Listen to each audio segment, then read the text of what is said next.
Good evening and welcome to the Gin and Tonic show on this first Friday, the 4th of January 2019. A warm welcome to everybody who's joining us, and of course, welcome to Stop Spamming. Good evening, sir. How are you?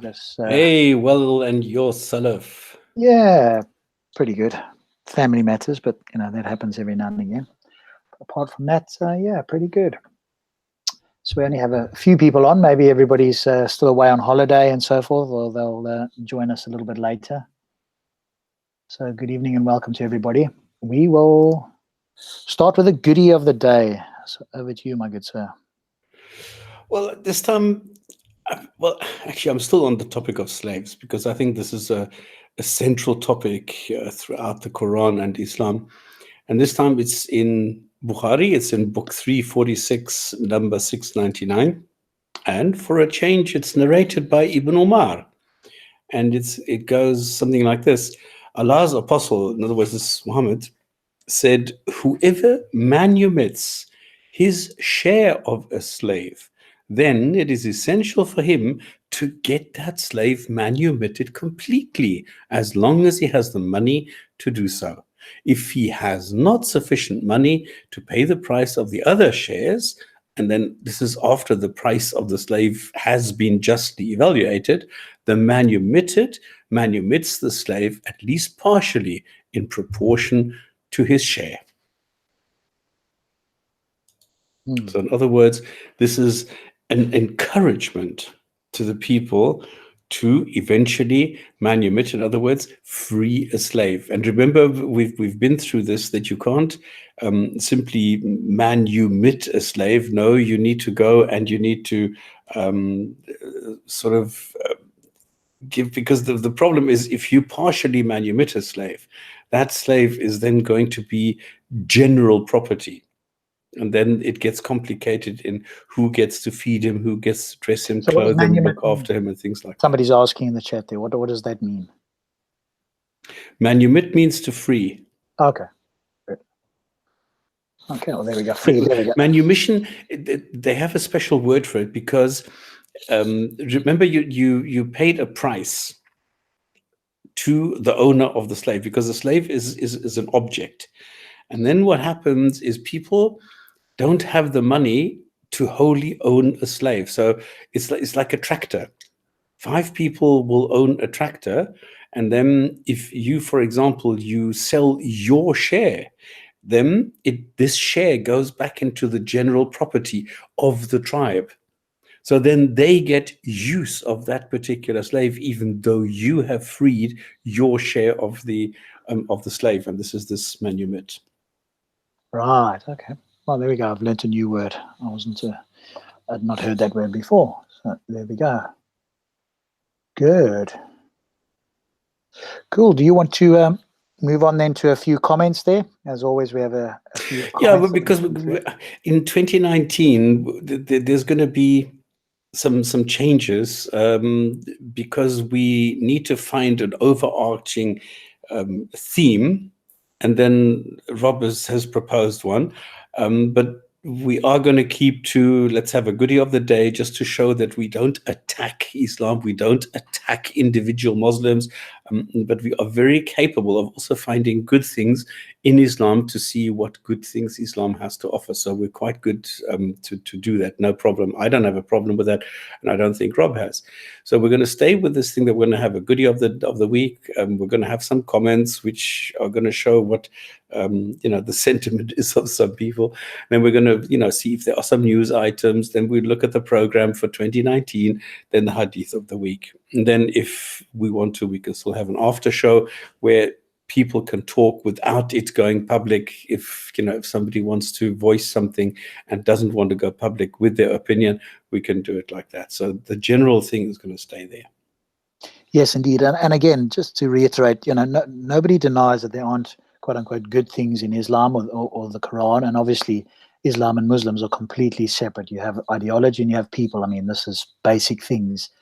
The reason we critique, or certainly the reason I critique it, is because it's put forward as the perfect and best example for people to follow. And if that's the way that it's put forward, then obviously it opens itself up to critique. And sometimes I've been asked, well, why don't you and clearly Stops has as well, which is why we brought this in. Why don't you have anything good to say? Well, there are good things there, but the claim has been made that this is the best for all times. And in order to evaluate that claim, all we need to look at, is it in fact the best? Not are there good verses and are there good things, as Stops has clearly pointed out, but what happens if there are not good things? Then clearly that claim is not true. And that's the claim that's made by many people that I interact with. And so that is part of the reason why we critique this. Is this in fact as good as some Muslims claim it to be, especially in comparison to other worldviews, ideologies, beliefs, moral systems, etc.? And so far, it certainly doesn't appear that way to me, at least. And just to take this even one step further, if any Muslim, if there's somebody who feels that they can contribute here, that they can come on and go and do something on the show and be a permanent fixture, welcome. You are more than welcome to do so, because we like having somebody here who can keep us honest, who can go and give us a different kind of point of view, who can go and either, well, we can still differ, we have still different opinions, of course, but that somebody is there who can agree with us or can disagree with us. That's cool, because I value disagreement. I think it's great, and I don't have a problem with somebody telling me, no, you're wrong with this.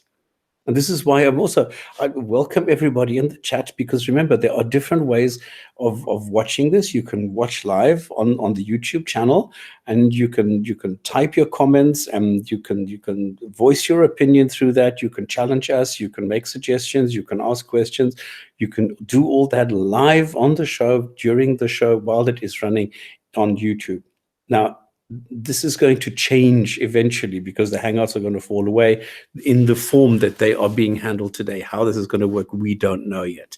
But at the moment, this is the way that it works. And then, of course, you can always contact us. And if you do want to contribute something, if you want a slot, if you want to have a short, long, whatever presentation, and you want to contribute on a particular topic, you are welcome to do so. And we've done this in the past, and I'm always very grateful to people who contribute, who come here and have some sort of specialized knowledge that they have gone and read up on, or that they happen to know, or that they can go and substantiate in any which way and present it here. There's no problem. I mean, we are the only, as far as I know anyway, the only English-speaking platform that is dedicated to Islam, where you are allowed to freely speak, where you are allowed to voice your opinion no matter what. And that is the way that it works. So there's different ways, different things that you can do, different ways that you can participate in the show. And of course, you can always go and watch it later and leave comments in the YouTube video. Yeah, indeed.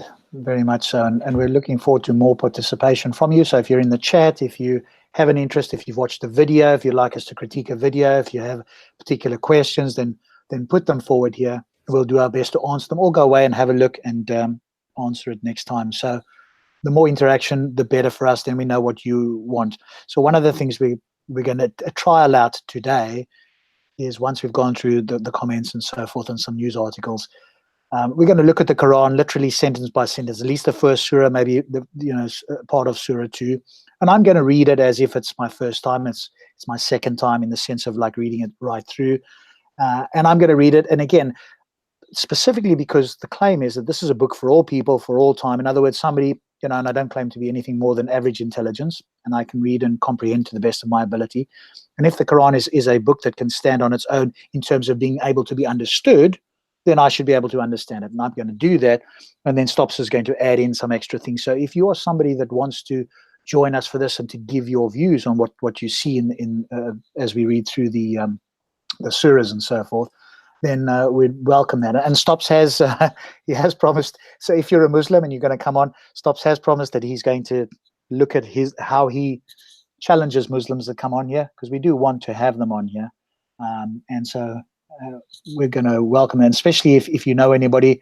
The more intelligent they are, the better they can speak English, the better they can comprehend, the less fallacies they can introduce. They can have as robust a defense of Islam as they can. That's the sort of people that we're looking for. We don't want people on here that we get accused of going after low-hanging fruit. That's not the point. So just as a, I don't know, I just like to clarify, if we're going to go look at the Quran, what we are not going to do is we are not going to go and sort of go through chapter 1, and then while we are on chapter 1, we're not going to refer to chapter 58, 65, or whatever. We're going to go step by step. So we're going to be reading it as though we are normal people reading a book. So I know that, and I'm fully aware that there are things where, you need a different kind of context. We understand that if it says you need to do X, this X might be explained elsewhere in the Quran, and you would now, in reality, have to go and examine this, but then this one takes you somewhere else, and then it goes somewhere else. And now you are doing the whole theological part. And we're not going to do that. We're not going to be theologically correct. We're not theologians. We are just normal people who are reading this. So if you want to immediately, attack us and say, yeah, but you're not doing it right because you need to go and look at this. Yes, we are aware of that, but we can't do that because that is going to take us off the track by so much that we're not going to be able to do that. So we're going to take it step by step, and we're going to explain what it is that we are reading. And if anybody has a question regarding anything specific that we are reading, then we will go a little bit deeper, and we will go and address the other things that sort of crop up. But initially, we are not going to do that. So I just want to be very clear on that. Yes, indeed. And I think that's the main thing. And this will be, and it has been and remains my hobby horse.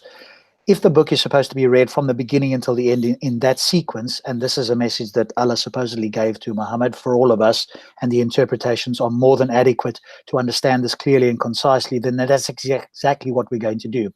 If there was something in the beginning of the Quran where Allah said, hey, I'm going to go through this, but at certain verses I need you to refer here because that's important for your understanding here, or if there were clear instructions, then of course we could follow that. So everybody that stops there saying, well, you need to go here, you need to do that. There's no instruction in the Quran to do that. And so we're going to follow the Quran as it's supposedly been given and as it's supposedly been told that people can read this. Because if you were on a desert island, you didn't have hadith and you had this single book, presumably you would be able to read this and understand it fully and clearly and be able to, decide whether it's true or not. And that's certainly the way I'll take it. And then Stops can go into it a bit more deeply. Somebody was saying here, Stops, there was something that somebody saying how all this brain power going into analyzing one example of terrible literature. Well, and I think well, the reason is there's so many people that believe this, and they believe this fervently, and there's serious consequences in the world for the belief they have in this, to use the commentist term, terrible literature. So we're going to go through it and see what we can make of this, and whether, in fact, there's anything. There's clearly got to be some things that are truthful, whether they're verifiable, which is Stops his hobby horse. That's a different story. But we're going to go through it and see. Certainly, we're going to trial it out now and see whether it works for you as viewers as well. Rob, there was a reminder in there as well. Update, Shabir.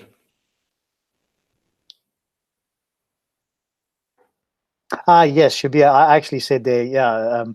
I said the chances of Shabir coming on here to have a discussion around that might take an actual infinity, I said. So is that the answer to that? Oh, okay. Yeah. We don't know if actual infinities exist, but that might be an actual infinity. So he's yes. A coward. I mean, there are so many people with a big mouth, especially in what you call it, in the Dawa scene in the UK, especially out in Speaker's Corner.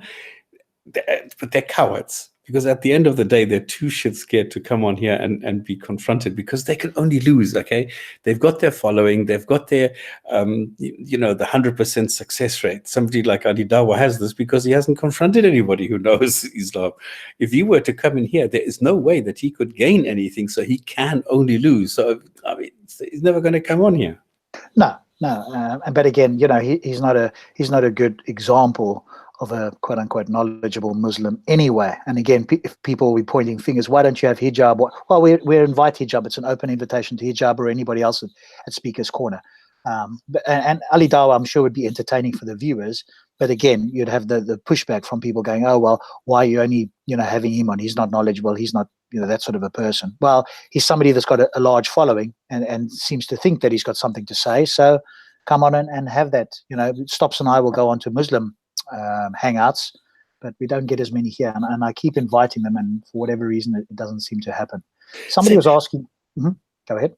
No, I was just saying, same with Asadullah, for example. This Kevin guy of Dawa Films, he's always ranting and saying, I will destroy anyone. Yeah, and I say, well, come here. And he's always saying, Jinn&Tonic show, I could easily go and destroy them. Well, then come here and destroy us. But he never does he? Yeah, well, yeah. I mean, he's a sort of a condescending person anyway who suggests that we're way below him. Well, it would be very easy to do.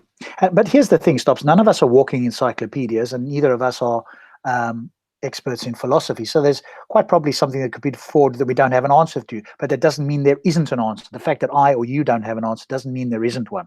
And I think that's the big difference. I can go away, you can go away, we can look things up, and we can come back with very likely a very strong, robust rebuttal, or maybe even a refutation. So for me, whether I know it or not is not the main point. The point is it to be known in the world? There's way smarter people than us. I know that's a surprise, certainly smarter than Stops, perhaps easily smarter than me. So, it's out there. So all we have to do is go and confront literature and speak to knowledgeable people. The difference for our interlocutors, I think, is that they're standing on quicksand. They can go and speak to other people, but the information they're going to come back with is very likely always going to be flawed. And I think that's the difference for us. So I don't have a problem with here we have the first example. Like Abdul Lubda says, well, is your brain power too limited to first learn Arabic and Fusha Arabic? Yes. So all the people who know Fusha Arabic, or the ancient Arabic, are much more knowledgeable than I am in this particular area. And that's cool. I don't have a problem with that. Now, to make this into an argument, that is silly. Okay, then that really makes absolutely no sense. If you say, well, you can't critique something, and we're in the 21st century, okay, you can't critique something that is written in a different language. To do that in the 21st century is absolutely, totally ignorant and pretty stupid. And I think, I think the main... Why do you think this is an argument? Why would this be an argument? I think the main claim here is that this book is supposed to be able to be given to people and they'll be able to read it. If the claim was that you required scholarly interpretation and you had to study this book, not just on its own, but with accompanying material, then that would be a separate claim. Then we could have the accompanying material here. But that's not the claim that I hear from virtually any Muslim, except when you start to critique it. Now suddenly you need all the accompanying material. But people who convert to Islam, well, they only need to read the Quran. And nobody does a check on that either, by the way. They can take a shahada because they like the idea of something. And that's often what I hear. People like some ideas in Islam or a few verses in the Quran, and then they take a shahada. There's no criteria there. All you have to do is literally take the shahada. I mean, surely you'd have to understand or have read the Quran. And again, to this person who's saying you need to understand Arabic. Well, what happens to all the people that didn't learn Arabic that have converted to Islam? Should they actually deconvert and learn Arabic first? So you can't have it both ways.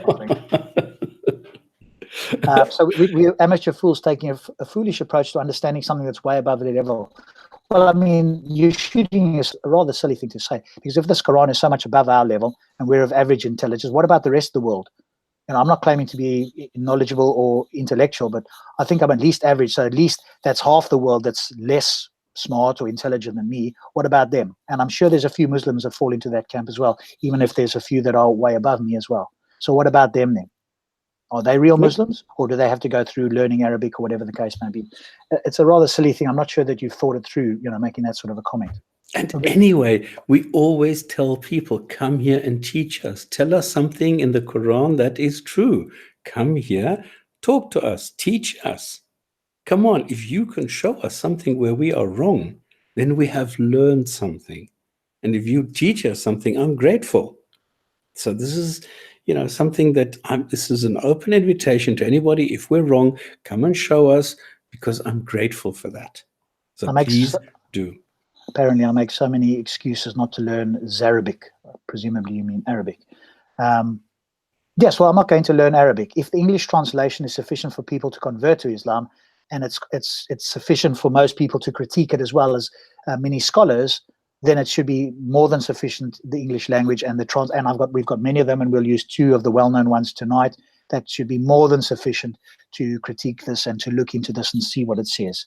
Unless you're claiming that there's only, as we say, if you have to learn Arabic to become a Muslim or to understand it, then the claim about it being a book for all people for all time falls away. Then what you're really saying is this is a book for specific people in the 7th century. If every Muslim said that, we probably wouldn't be having much of a show. We would have been done with this a long time ago.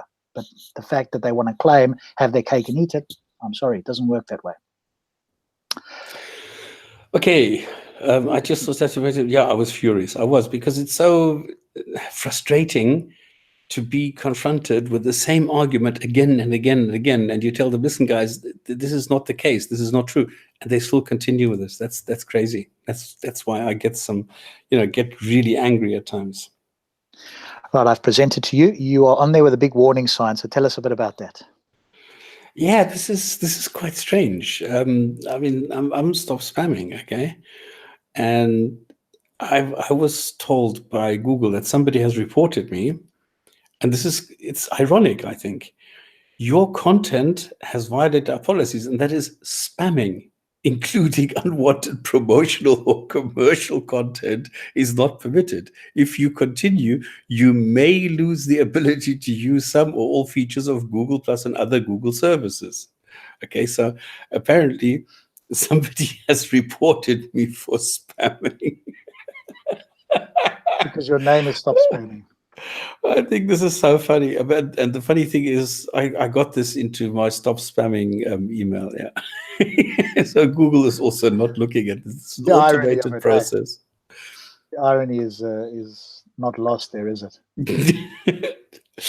Okay, I thought this was great. Anyway, then here's a real crazy comment. Then we'll go.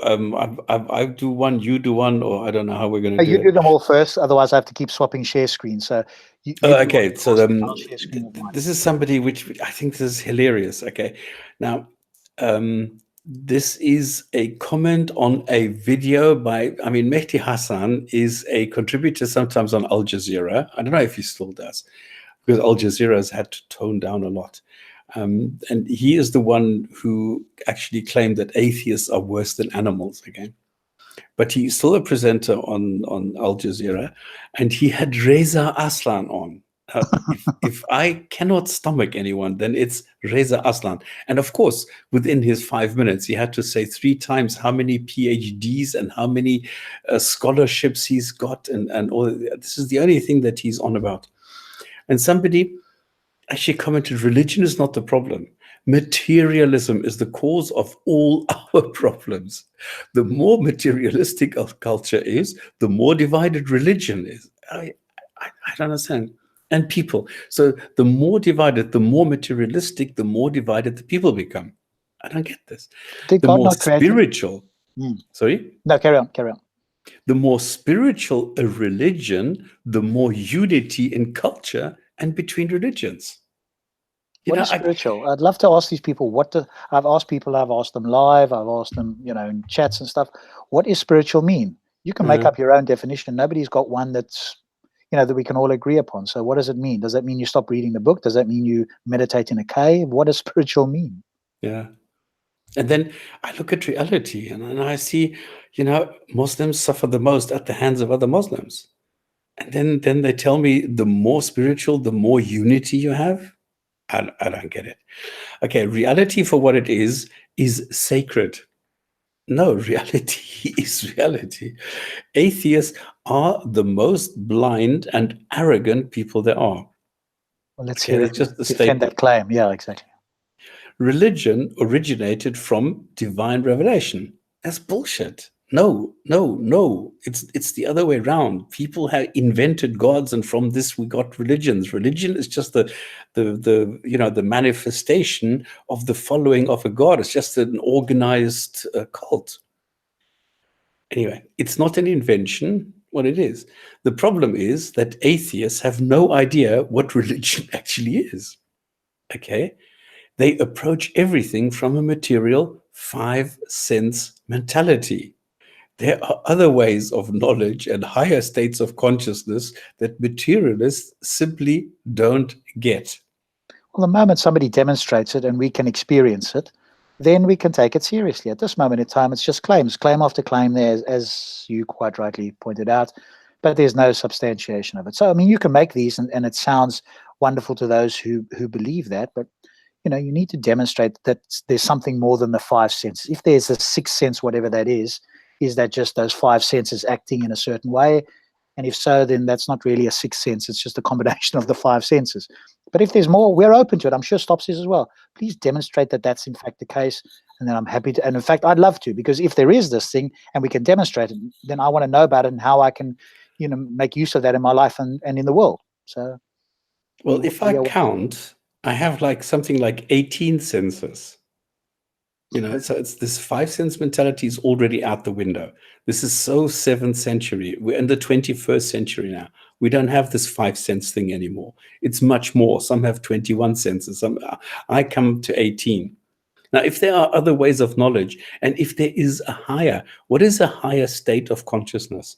I mean, if I'm sitting in an aeroplane, I would love for that pilot to bloody well know the facts and where he's going to land it, and not go by intuition or a sort of I reckon maybe I should land here now. I want him to be bloody fucking sure of where he is landing. And I want him to know when he's going to put that undercarriage down. Because if he thinks, I reckon maybe, I don't know if I took it down, well, let's hope that I did. No, that doesn't work. I'm very sorry. So there are times for this and there are times for that. Absolutely. I have a lot of intuition. I'm very perceptive when it comes to certain situations. And that's good. That's excellent that I can use my intuition in cases like that. But there are cases when I don't, when I want to be 100% sure. Yeah, and again, these things are just quickly said. We'll come back to it later on. It's quite blurred. Maybe it's just me. Okay, now I don't know if this is something that we've already had. I don't know. Did I show this already? Not that I know of, no. No, you did mention this to me, but you haven't shown it on the show, I don't think. So go ahead. Assalamu alaikum to the chocolates. Hi to the covers. Okay, I'm not going to comment that. You think you're getting good deeds, but will gain. Anyway, and then he says again, Rob was given a pummeling by Sabur. I don't know why this still comes up. I really don't know why that. Where was this from, by the way? Sorry? Where did this come from? Do you remember? Oh, I don't remember. Okay. I can't even see from the others. It makes people happy to think this, because obviously we're critiquing Islam, and the normal response is not one where they want to respond to the critique that's been given. So it's easier to bring up something like this.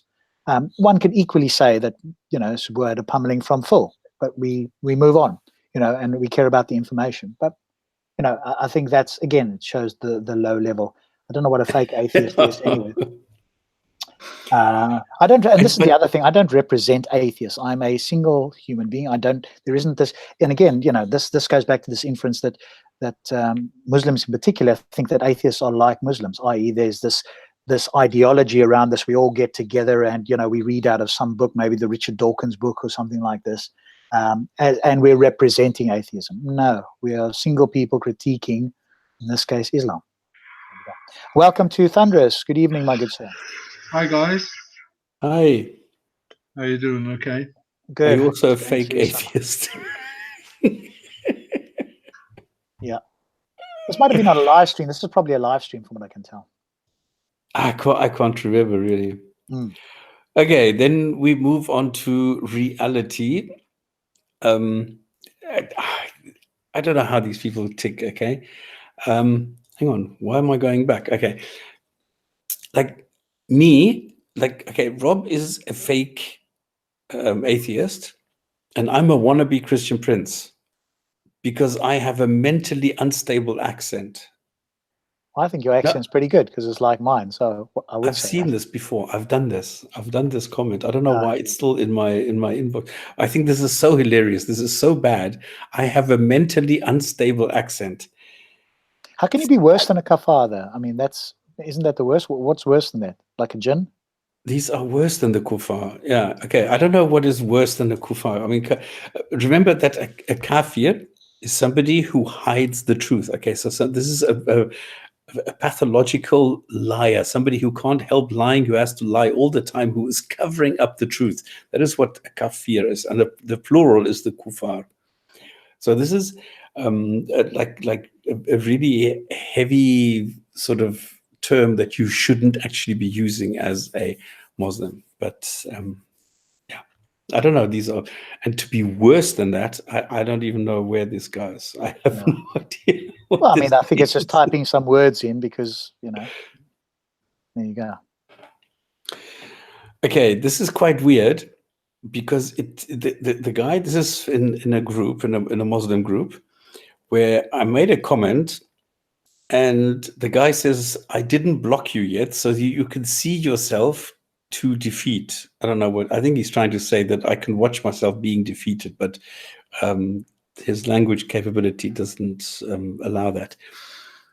So I wrote to him, well, blocking the truth is all you have at your disposal. You have no arguments, no honest excuses. So why is it so difficult for you to say that the commands regarding women in the Quran are outdated, need to be ignored, and so on? But I was unable to post the comment because he says, and this is quite like an amazing tactic, I didn't block you yet, and this is what the others can see. So the others can see, Bernard, I didn't block you, but I am not responding because I am blocked. And this then gives the impression that I am now humiliated to the extent that he made his point and I am now running away so that I am not commenting. So I'm saying I didn't block you and then commenting is just a tactic. Yeah. So yeah. This is quite strange. Quite effective, actually. And this guy, I mean, this I think it's a guy. It is amazingly thick, and the arguments that came out of this mouth is astonishing. Where it says, I said to him, it says, okay, women get half, or in the inheritance, inherit half of what men do. And he says, well, this is justified. I said, how is it justified? If today a woman is a single mother, she has 2 children to bring up, and her brother is some rich dude who's a playboy running around on his own, and the parents die, and he inherits double what she gets. She is the single mother. She needs the money to get the children through college and things like that. The brother doesn't, but he gets double. Well, he says this is the way that Allah has ordained it, and who am I to question this? So that's the problem, of course, because it's rigid and cannot be changed. And when you come up with a scenario like this, which presumably Allah would have known about, then they have to retreat to, well, Allah knows best type of thing. Yeah. No comment on okay, then here we have. Hang on a moment, stops. Just go back one. Just go back there for a sec. Oh, I deleted it. Oh, okay, no worries. Thunderous wanted to say something, so I'll just otherwise that comment stays up all the time. Thunderous, you wanted to say something there?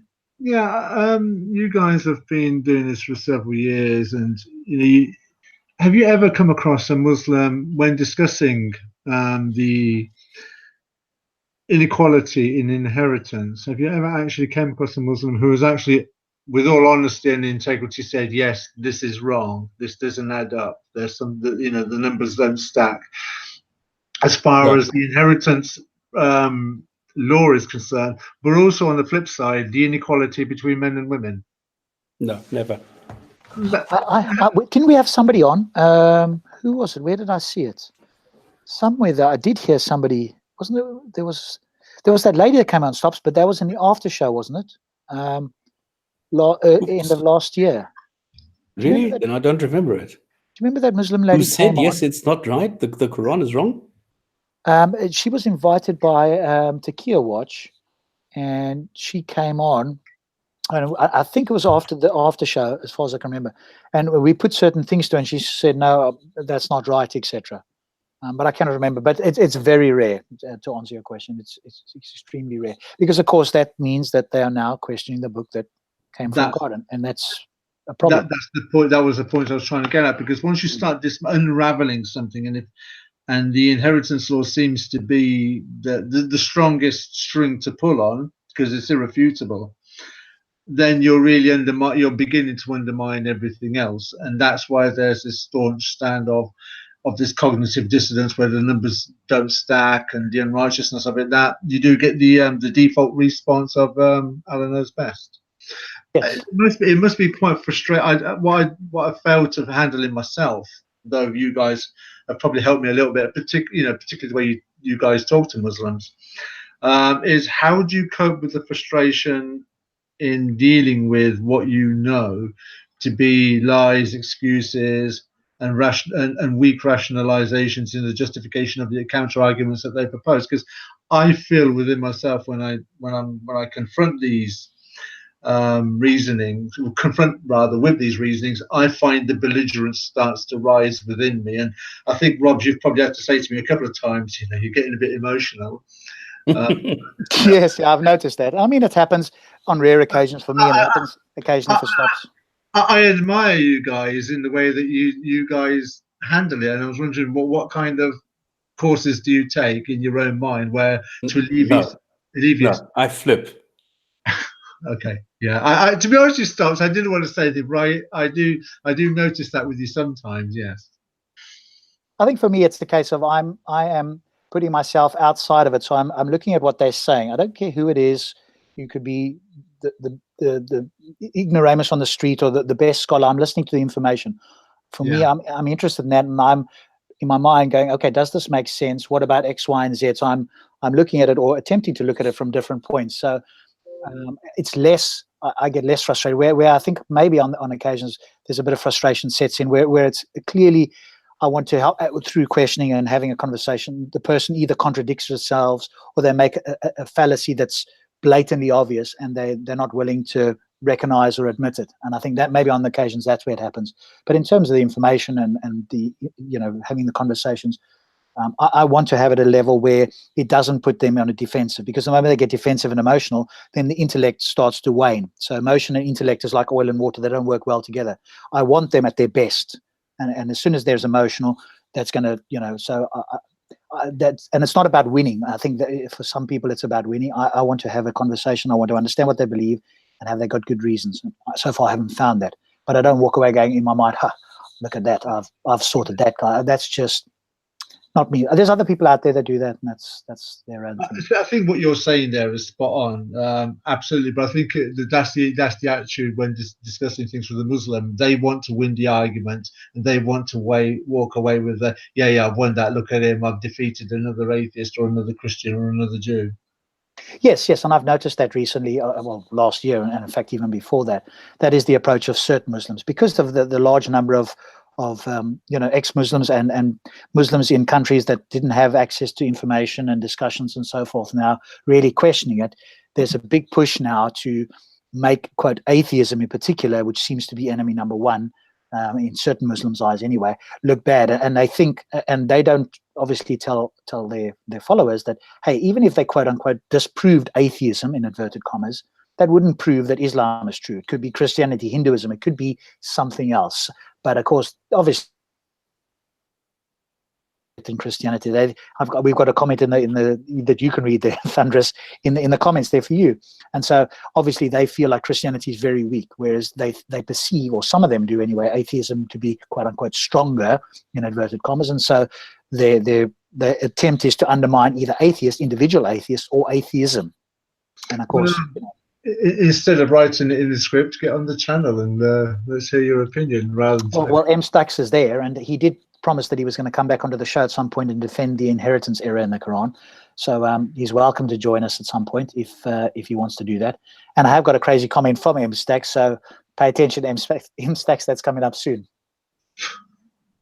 Right, go on, Stops. Otherwise, we'll never. All right, then let me speed this up a bit. The next is a comment which was on the barbaric punishments in Islam and FGM, female genital mutilation. And this is a guy who says, just to clear up something, stoning to death is only done to adulterers. Does that make it better? Who cheat on their spouse. Does that make it better? There's a certain burden of proof needed to apply this punishment. And does that make it better? What is your argument? And he says, chopping off limbs is done as a last resort. It isn't the first punishment handed out. And does it make it better? And then he says, how exactly are women treated like property? Well, exactly, that's what it says. And FGM is a cultural issue. My God, I wish I could slap people who say this.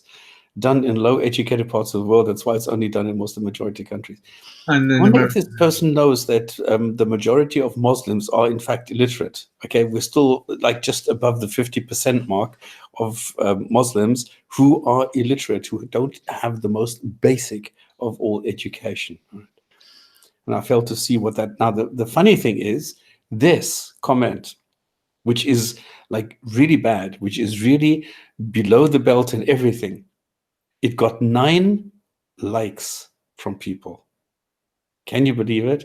This is why I made a point of capturing that as well, because for me, this makes it even worse that there are people out there who actually go and enjoy this kind of nonsense, this kind of brutal nonsense. That's absolutely amazing. Okay, here we go. This is the next, well, apologetics. In Islamic State, sodomy between 2 males is punishable by death. Again, a certain burden of proof has to be met. And does it make it better? Same with adultery, certain burden of proof. You know, these people think that if there needs to be a certain level of proof or something, that makes it better. No, it should be prohibited. It should be condemned. It should be taken out. The hand of a thief is only cut off after they've been given multiple chances. Oh, wow. Does that make it better?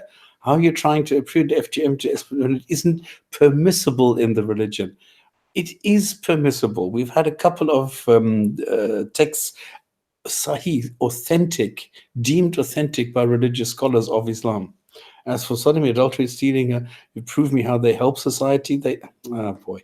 Who are the ones usually bombing innocent civilians in pieces in the Middle East around the world? It's not any of the countries from the West, eh? Well, I'm sorry. Well, we've been through it. I'm not going to go through that. We know this. What exactly are Trump and the US going to do? All they care about is money. It's crazy how how you're there talking like you're somehow morally superior, yet you literally want to go to war and try and wipe out an ideology just because your feelings got hurt. It's not my feelings that get hurt. It's my well-being. Everything on this planet that is being influenced by Islam is going down the drain. You can't deny that. There is no country in this planet which is a Muslim majority country, which is functioning on commonly acceptable rules, which is not any kind of a authoritarian basis or something. Either you have a dictator or you have chaos. And that is why it doesn't work. And now that Sharia is supposed to be implemented in non-Islamic countries, no, thank you. Okay, and then finally, the last one from my side. This is quite good. Daniel just justified pedophilia. Now, this is a comment from, remember we had a guest a couple of weeks ago. He has now, and I mean, he's brilliant. He's part of Ex-Muslims North America. He's just opened up a new thing where he unboxes. Armin Arabi. Oh, yeah, Armin. And he unboxes certain things. And here he unboxed Islam and he invited 2 imams who have somewhat different opinions when it comes to Islam. And he asked them identical questions to see what the differences are and if these are irreconcilable differences or if this is something that you can have common grounds and what the solution is for Islam here. And one of the things that he asked is, can you justify sex with a 9-year-old girl? And Daniel, the Sunni imam, said, yes. And this is why the comment said, wow, Daniel just justified pedophilia, the sex with a 9-year-old girl. And then a Muslim says, no, he didn't, you dolt. Okay, he just said yes. He very clearly says the answer he gave to the question, do you or can you justify having sex with a 9-year-old girl? He said yes. So yes, he didn't. Yes, he did. It's not no, he didn't, you dolt. And this is the point. Basically, you have, and this is unbelievable. Basically, you have preteen kids being sexually active. That's all good. But marriage is pedophilia. So the Prophet Muhammad marrying a little girl at the age of 6 somehow seems to justify that having sex with her when she is 9, he's a good guy because he waited 3 years. This is what I think is so sick in Islam, that people think like this. Yeah, that's the That's it same from my sort of side. argument from, I think Ali Dawah also made that same sort of argument. So let me have a few here. M-Stax is in the chat there as well, Stops. So perhaps he will feel free to join us at some point. No, he's too much of a coward. Come on. But we shall see. Maybe he will. Big mouth, big chat, no balls. We shall see. But just to start it off, since he is here anyway, I thought we'd add this in. This was on one video. I'm sure he will remember this, but he thought this was funny. 1 times 1 times 1 times 1 times 1 equals 1. Lol. When in fact, of course, mathematically, that's exactly what it does equal. So I found it amusing that he was laughing at basic mathematics, presumably thinking that was wrong. Maybe he thought, maybe he mistaken the times for a plus sign. But I did think that was amusing, getting the maths wrong, and then or laughing about basic maths, and was in fact correct. So yeah, I think this is a response to my 2/3 plus 1/3 plus an 1/8 equal 1. Could be. I don't know. I can't remember where I picked it up from, but I did think that was funny. Oh, So okay, let's move into this one here. So, go out a little bit. Atheists have come to the last destructive resort to deny the existence of rationality altogether. So this was, I picked it up here because this was a debate between a guy called Will in Speaker's Corner and Hijab. I don't know where he's come to the idea that atheists deny rationality altogether, but I thought that was amusing as well. This was all on my my YouTube channel. It doesn't take long to find it. This agnostic guy is lost. This was Jamie talking about the inheritance error, and this was Adnan doing his best not to answer or to respond to the inheritance error at all, but to bring out every red herring and straw man that he could possibly fish out of his pocket in the shortest amount of time. But the response is this agnostic guy is lost. He presented exactly what the Qur'an said and then asked them to try and respond to it, as we've done and are doing again with M-Stax, hopefully tonight. And here's somebody else who said, I would have kind of punched that punk in the dick. So somebody got a little bit upset for Jamie bringing out the inheritance error. I mean, how dare you actually go and critique it and work out that there's an error in the Quran? And that definitely deserves some violence. Here's another one from, there's some guy commented here, I became a Muslim from learning about FE 1 year ago. I was an atheist my whole life before that. And I responded, sad to hear that you left your critical thinking behind. There's always hope that you'll regain it and become an atheist again. He said, I pray to God that I never do. So there we go. I just thought I'd throw that in for fun. And this was when I talked to Hijab about the beginning of the universe and the sort of absurd claim that Muslims make about it. Rob doesn't seem to understand the real meaning of the word create.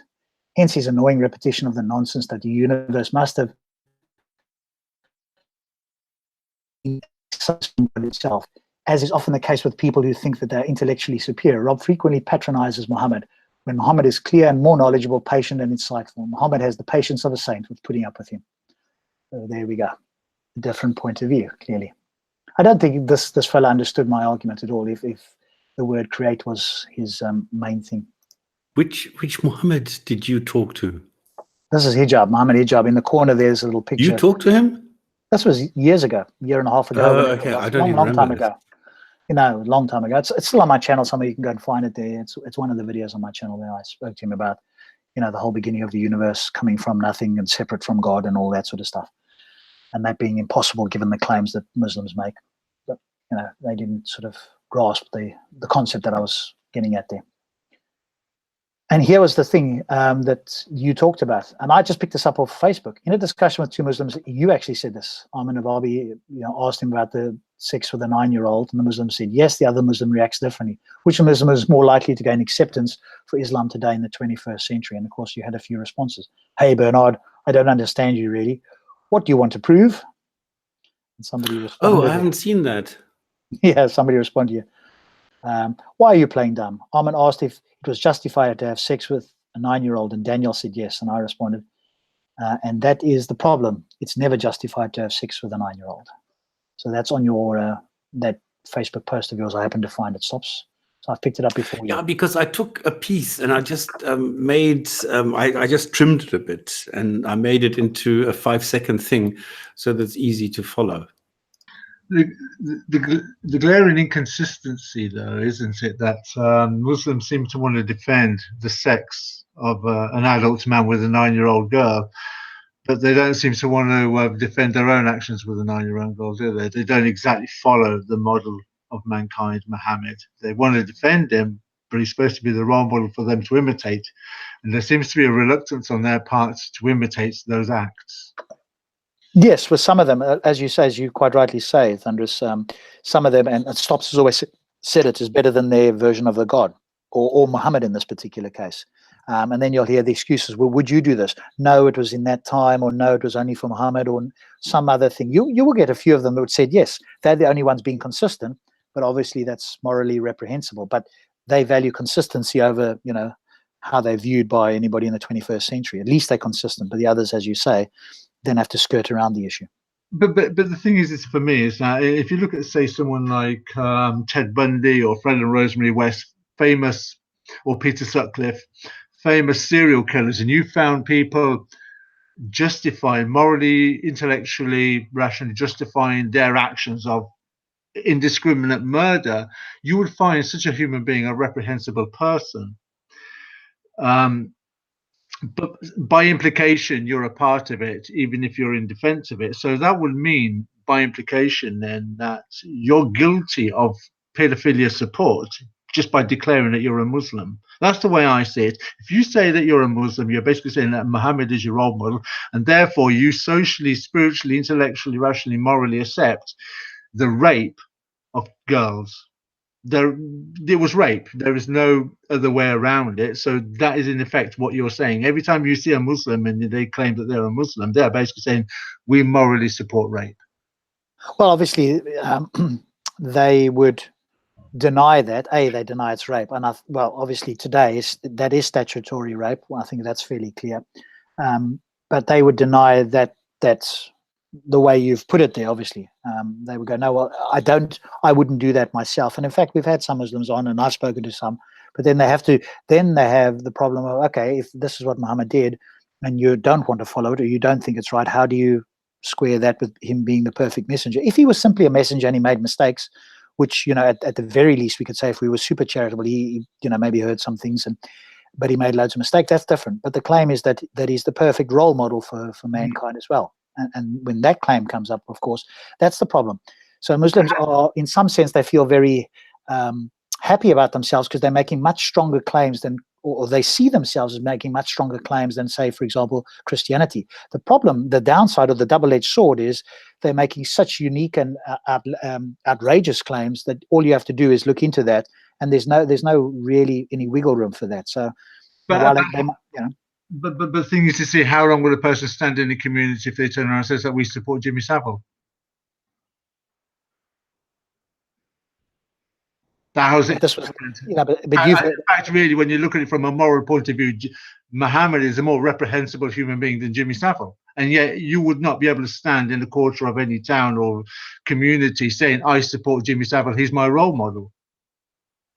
No, but of course he wasn't. According to them, he wasn't a messenger of God, and he didn't. Exactly. That's what makes Muhammad worse than Jimmy Savile. Yet you wouldn't stand. Nobody would stand or tolerate anybody in the community that turns around and says, "I support Jimmy Savile." Yet Jimmy Savile, on the moral level, is a better human being than Muhammad was. I mean, I certainly, if I can use the term, respect Muslims more if they say that he was a person of his time in the 7th century. We don't follow that anymore, but that's sort of somewhat problematic. Yeah, but a Muslim can't say that because he's a model for all time, not just some time, but all time. So there is a role model of the 7th century because the Qur'an was written for all time. It's an eternal book being dictated to by for a prophet who is a role model for all mankind. The mercies for all mankind. There's any Muslim that tries to rationalize their way out of that is denying themselves being a Muslim then, though they don't see it that way. Yes. All right. So what we're going to do now is we're going to start to read from Surah 1, verse 1, and we'll see how we do. And we'll go from here. So I'm going to share my screen now and present this to everybody. And I've got two translations here. Presumably these are acceptable. Many Muslims, especially in the Middle East, I've had conversations with Muslims in the Middle East over, hangouts and other ways, and they are very happy with this, and many Muslims I know are quite happy with this. So Al-Fatiha, the opening, there we go. Surah 1, verse 1. We'll start with Picthor. I mean, it stops or Thunderous, in your view, is there one that's preferred over another? I've not really had, both of these are quite well accepted by most Muslims, but no, not to be honest with you. I've got 3 or 4 Qur'ans myself, and sometimes it depends how strong I feel as to which one I lift up, because one's heavier than the other. So that's how I go by the mood I'm in and how heavy the book is.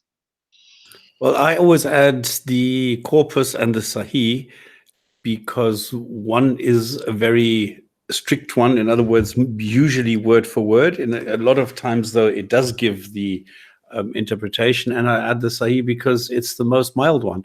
I have another one. I have a book. I don't want to go through too many, otherwise it'll take forever. And I think I'm a little bit cautious of the Sahih. I think when I've read that and compared it to some of the older translations, it seems as if it's being quote unquote translated for the modern Western world. So that's exactly why I take it. I have another one here, which is the Quran, a new translation by Abdul Halim. Right, so what I'll do then, I'll take off this one. This one I got as an electronic and as a book, because this one is one which is favored today, which is even more modern than Sahih. Yeah, but favored by who, I guess, is the question, really.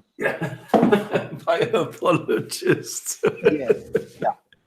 And you really want to go back to, the core of the Middle East. What is the best English translation, at how do I pronounce the university in Cairo? Al-Azhar. Al-Azhar, there you go. If they had an English translation, which would they recommend? I mean, they're seen as a fairly scholarly institution, as far as I understand. As Prion Bag is asking a very good question, which Quran are you reading from? The way that it works is there's a version which is known as the Cairo version, the 1924 version, and that is it. This is the basis for today's Quran, because everything was sort of fixed at that time, but you still get different versions today. So it's not only the Hafs and the Versh and the Wash, but the Wash, for example, and the Indonesian are also different. So there are individual versions even today, even though the codification process was supposed to have happened at Al-Azhar in Cairo in 1920, and then the first printing happened in 1924. That's where these numbers come from. Okay, cool. All right, so let's get started. Otherwise, it's all good. I'm going to start with Yusuf Ali. You can look at the other ones. I mean, I can repeat all of them if there's a reason to. It's on screen, so I will just read from Yusuf Ali, and we'll stop as we go through. This is quite a short one anyway, so perhaps I'll just read it all, and then we can go back, stops, and Thunderous, and give your views. In the name of Allah, the most gracious, the most merciful. Praise be to Allah, the cherisher and sustainer of the worlds. Most gracious, most merciful. Again. Master of the day of judgment. Thee do we worship, and thine aid we seek. Show us the straight way, the way of those on whom thou hast bestowed thy grace, those whose portion is not wrath, and who go not astray. That's painful. And I mean, that's obviously, again, you can look at the corpus version of it as well. But it's like very old language, isn't it? Language that's not as easy to read. These are certainly not in English, and of course, the majority of Muslims, I suspect, are English. I'm not sure on that. I'm speculating on that. I don't know if that's in fact true. Is more than of the 1.7 billion Muslims, are there more of them English speaking? I would guess so, but I could be entirely wrong on that. So that's as I understand it, Stops, that's simply the prayer, isn't it? That isn't per se the Quran as in giving us information other than a prayer. Well, the thing is that the Quran does not have a structure. It is roughly following the thing that the longest are at the beginning, the shortest are at the end. But this one bucks the trend because it's only 7 sentences and it's nothing fits.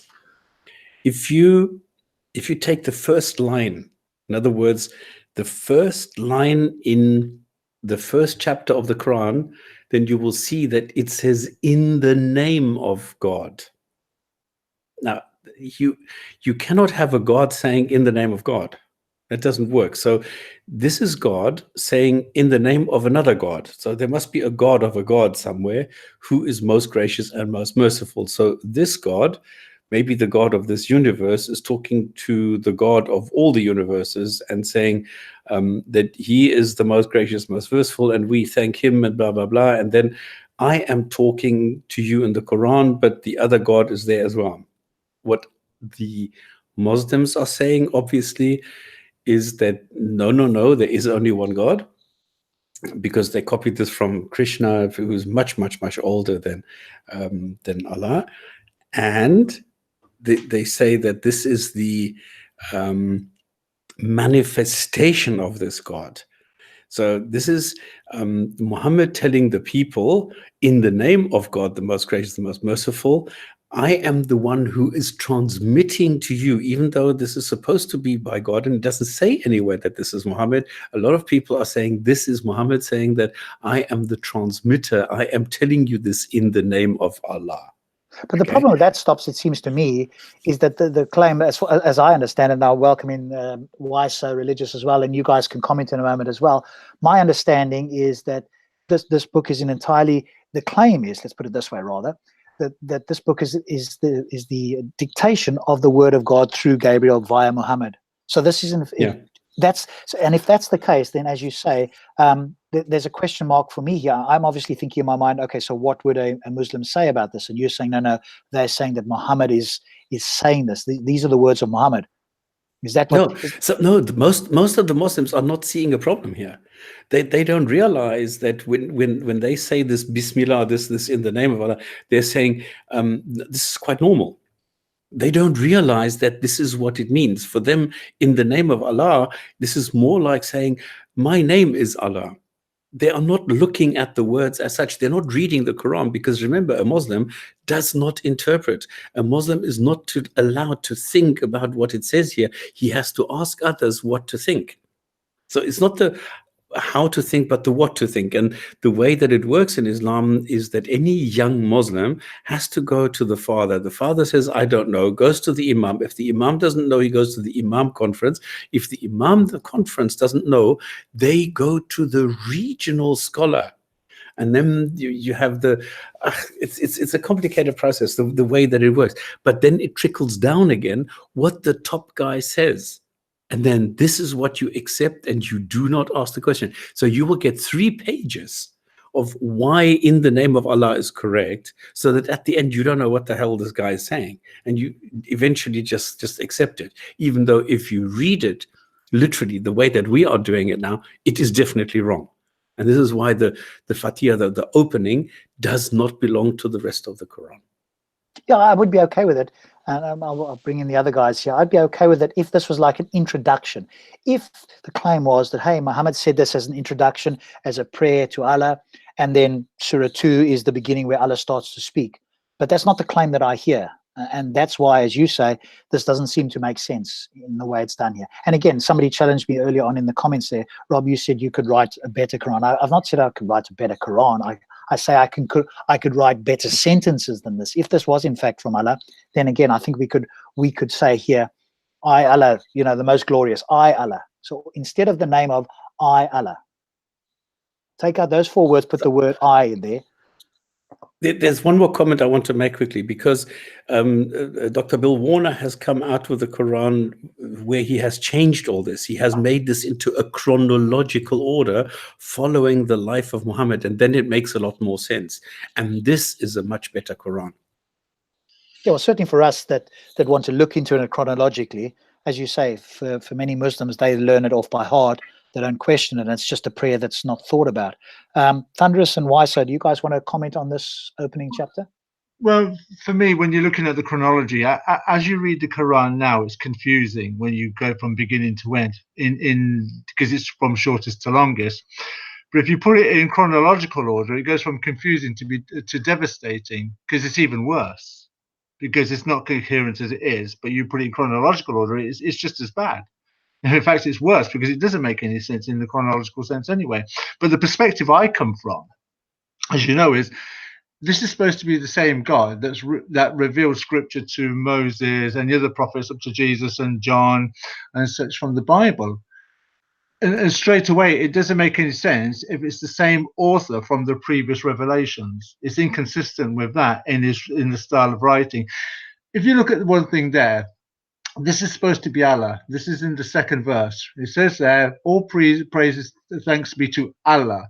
Now, the interesting is Allah just means the moon god. Oh, sorry, it just means God. Allah is just a word for God, an Arabic word for God. But if you go to the Hebrew and the Greek scriptures, you find what's known in Hebrew, the name is there in Hebrew, but in Greek, it's what's known as a tetragrammaton, which is the 4 consonant letters of the divine name. Some people say Yahweh, some people say Jehovah. However you want to pronounce it, that's irrelevant. But the fact of the matter is that word is there in the Bible, but it's not here in the Quran. So why is Allah omitting his name? Well, he's already revealed it several thousand times in the previous scripture. Second of all, he calls himself the Lord of the universe. But if you go to the Bible, he's the sovereign Lord of the universe. So why is he lowered his position? Surely he should be exalting himself or keeping, at least maintaining the same position. So already for me, there's 3 inconsistencies. Okay, cool. Wiser, do you want to jump in and have you got anything that you want to add about the first chapter? Certainly the first sentences. Hello. Yeah. What I think is funny is if this is the prayer, it never states itself as a prayer. That's what Muslims have started doing throughout the centuries and such. But if you think about it and you look at it in chronological order, this is the 5th surah that appears. So the first 4 had nothing to do with prayer towards Allah. And I think that probably had a lot of questions in why this was revealed. Because the other 4 surahs that were before it were things, like recite in the name of thy Lord, and I just had the second one. I'd have to find it again. But, by the noon and by the pen, right? Those came after and before this one. So what I could see is, like Muhammad saying that you're supposed to revere the Lord and you're supposed to pray. He's telling you prostrate, bow, and pray. And they're like, but what are we supposed to pray? And he's like, oh, here you go. Here's the 5th surah. After you following me for the whole month, let's say that the Quran, which says that it was passed down in Ramadan and it was only given in Ramadan, how many days was it that these Muslims are reciting the first 4 surahs that had already been given, but they don't even know what to pray? I always thought that was a unique concept that Islam had to deal with, was that Muhammad was telling them what to do as far as praying. And then they're like, but what do we pray? And instead of just saying that, oh, you can say any part of the Quran, even though there is a part of the Quran that does say that, I was actually looking for it. It was the part where it says that Muhammad stays up at nighttime, 2/3 of the night, 1/3 of the night, and Allah wants what's easy for him. And what's easy for the believers is to pray and recite the Quran, to start prayer and recite the Quran. So what I'm getting at is they didn't have a prayer. Okay. They didn't have one until this comes along. And then they put this as the beginning chronology, which allegedly the way that the Quran is today is the last time that Muhammad recited it. Okay, that's a big belief in Islam, is that the last time that Muhammad recited the Quran in the last Ramadan of his life, this was the exact way that it was recited. and that's the reason some verses were moved around and such like that. But I just always thought it was interesting that for the first four surahs, there was nothing in there about praying. It was just about Allah saying, like, recite by the one who did this, or by the noon, by the pen, things like that. Yeah. And the other, sorry, carry on, Stops. The problem here is if you look at the contents, because I've only looked at the outside now. If you look at the inside, if you look at what it actually says here, it's pitiful, okay, because it says it's the most merciful. Well, it can't be the most merciful, because the most merciful would automatically mean there is no capital, there is no maximum punishment. The maximum punishment is hell. So if it were in the least merciful, there would be no hell. But this says it's the most merciful, and yet you have hell. So there's an inconsistency. This is a contradiction. It doesn't work. Then if you look at the Lord of the universe, well, what do you mean Lord of the universe? He's supposed to be the creator of the universe, not the Lord of the universe. Then it says that he is the owner of the day of judgment. Well, he's not, because Jesus is. Because Jesus is the one who's going to come back and judge us. So there's a lot of stuff here in the contents which is totally nonsensical, which is like ridiculously bad, and it shouldn't be here because it contradicts the rest of the book. Yeah, it is. It does seem out of place. And again, the other thing I notice here is there's the and this will happen a lot. Repetition. Most gracious happens there. Most gracious happens again. Why does this happen in your view, guys? Why is it that there's repetition there? And again, my view, I look at this and go, if this came from a creator, is this what I would expect at the beginning of the book? And the fact that it needs to be, it's written down. If I had to say something to you, I could understand, verbally having to repeat things. But once it's written down, and presumably, obviously, the claim is that Muhammad was a great rememberer of all of this sort of stuff. Why do you have to repeat things over? And 3 verses before, there is most gracious, here is most gracious again. What is the point? I think this is poetry. What do Muslims say? Let's put it that way. What is the Muslim claim about why this is? Because I haven't spoken to them specifically about these verses to hear how they would typically respond. And if you're listening now, maybe you explain to us in the chat here why it is this. And it's literally the next sentence down. These two, that sort of words there. I mean, you can take that out. How is that adding anything to this, other than, as you say, Stops, as a prayer, as some sort of poetry? But does it add anything to the Quran? It seems to me, unless you're going to claim that it's poetic and that's the beauty of it, that it's repetitious. But the repetition could be for the audience, that if you say it enough, they'll start to believe it because you've been saying it. Like a bit much like how propaganda works. If you keep repeating the same thing, the audience will start to believe what you're saying. So by keep repeating these things about the mercy and the graciousness of Allah, they're going to believe it, because when it comes along that 1/4, well, is it 1/4 of the Quran is Allah ranting about hell? Somehow they don't see the threats, because all they're hearing is the mercy. So it's like one's countering the other. So a peculiar form of osmosis is taking place in the mind, where the fantasy seeps into the fantasy side of the brain, starts seeping into the reality side of the brain. So what they're hearing a fantasy that's slowly becoming a reality to them. So this mercy, which is a fantasy, but because it's being repeated in the same way that propaganda works, it becomes a reality to them. It's the only way I see it. I mean, it's a good point that if this is a prayer and you keep saying the same thing over and over, as you say, you're more likely to be, if it becomes ingrained, it's like it's like a practice, like going to the gym or whatever the case is, it becomes ingrained. And so you don't think about it, you just say it. And the more you have those verses and words in there, the more it probably gets ingrained in the psychology. Good. Is there anything else you guys want to add? Stops or Wise, is there anything else you guys want to add to this? No, not from my side. This is exactly this. If you go, you can now go and analyze the individual words, but that's it. Yeah, no, I don't think we need to go that deeply. So I think I just the fun and another funny thing to me is that it's Allah who decides who He guides. Okay. And you never know if he's guiding or giving knowledge to a certain person. I got into this with Reactionary about him talking about scholars. And I said, well, just because they go to Al-Azhar and got a piece of paper saying that they officially know ancient Arabic, and they've studied these hadiths and can recite the Quran, that doesn't mean that Allah has bestowed knowledge on them. So what you're really doing is just following people of worldly deeds, of worldly certification. Okay. But inside your Quran, it says that Allah is the one who gives knowledge, and he's the one who knows what's in your heart. Not that humans can actually justify or testify about somebody else's knowledge of the religion. And I'm sure we'll come to this, but that's an interesting point, why so around this guiding. Clearly, he doesn't guide everybody. And if he doesn't guide everybody, why is it that he only guides certain people? And if the response is, well, Allah knows best, that's not really a response.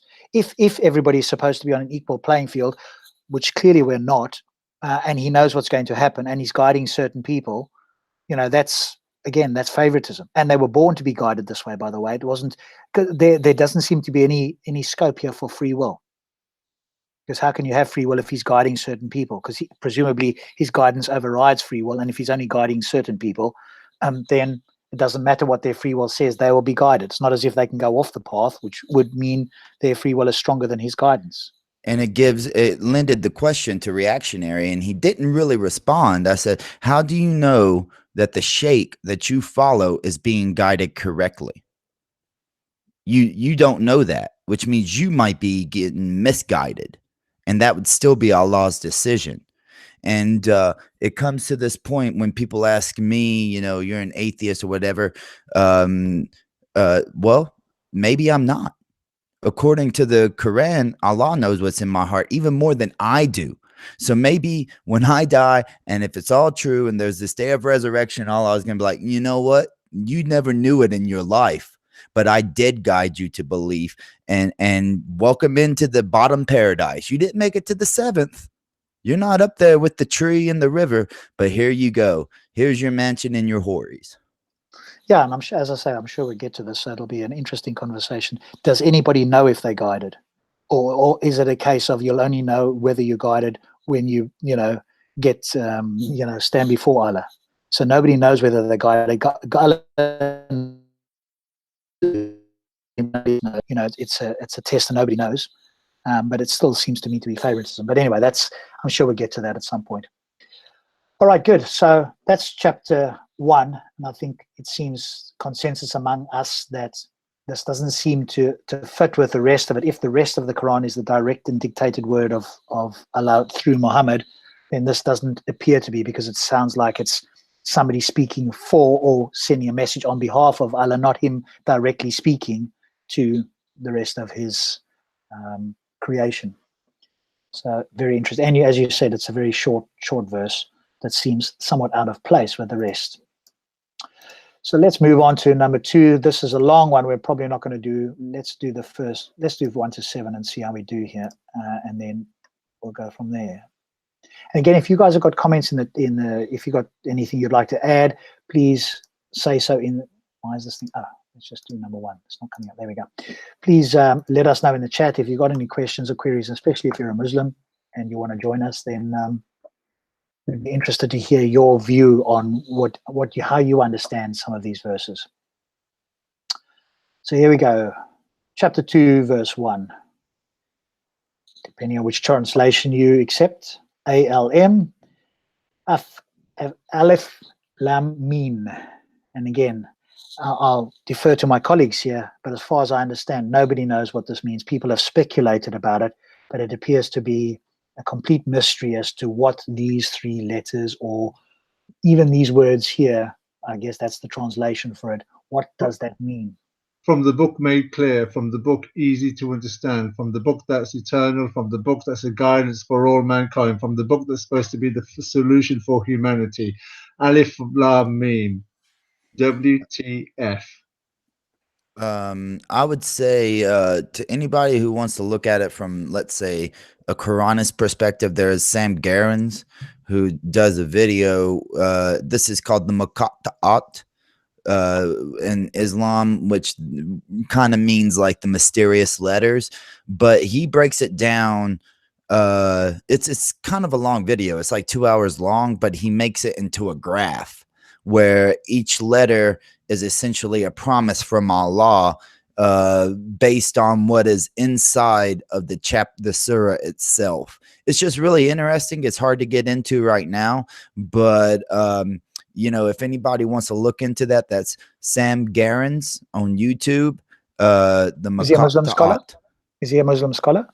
He actually converted to Islam after reading it, and then he used the same principle about learning Arabic, where for every word in the Quran, he would put it into a graph and see how many different ways it was used, and that's how he determined what the words in Arabic means. He didn't go with this lexicons and stuff like that, because, you know, he points out various times about how like salat allegedly means prayer, or duty, but really what it is in ancient Arabic, it was what the second horse following the lead horse into battle. That was the word that it was used.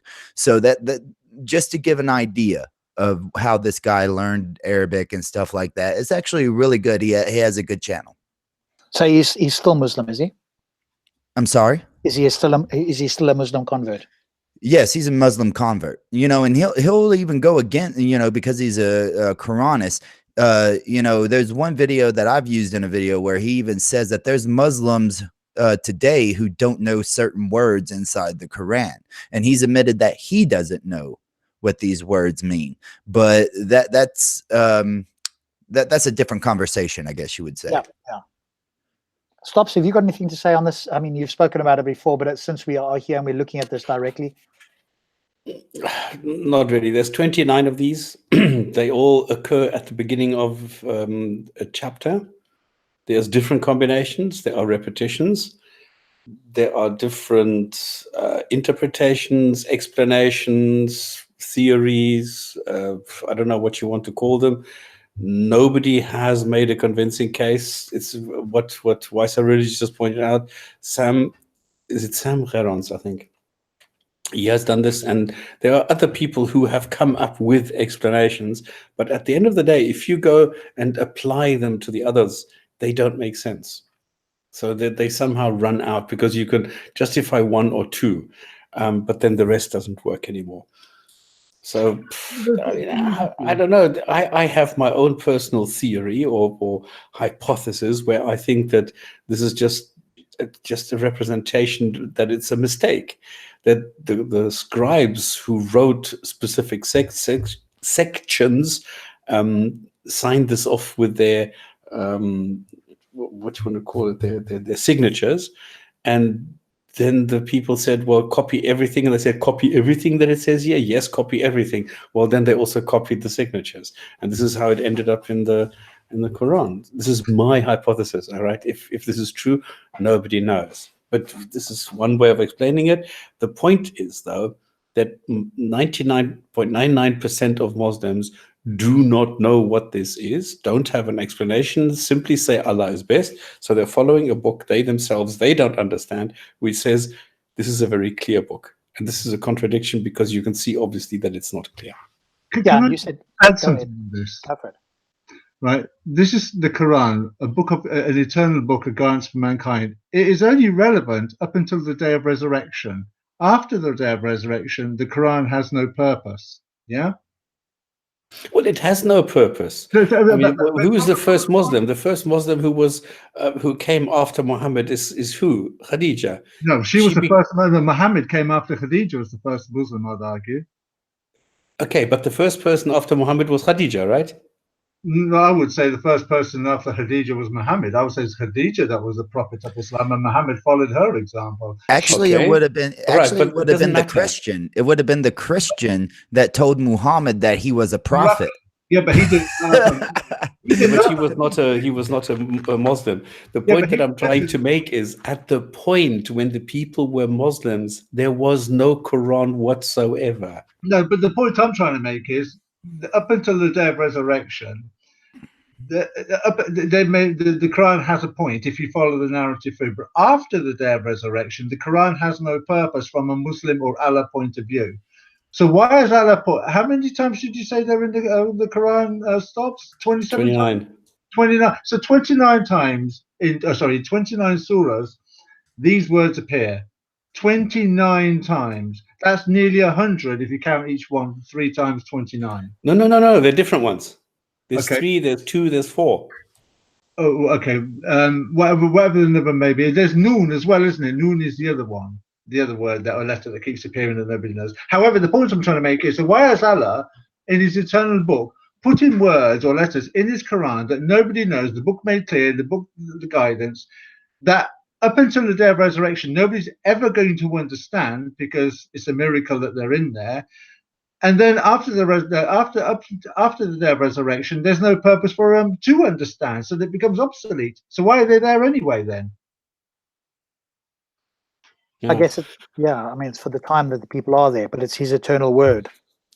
Yeah, and this is It's only a word if you understand what the words mean. If there are words there that you don't understand, what's the point of the words being there? They're supposed to be eternal words, and nobody knows what they are. And they're there from time indefinite. They've been alongside Allah since Allah's been around, but they have no purpose after the day of resurrection. So he's got words in the Quran that nobody knows, and after the day of resurrection, nobody's going to bloody care.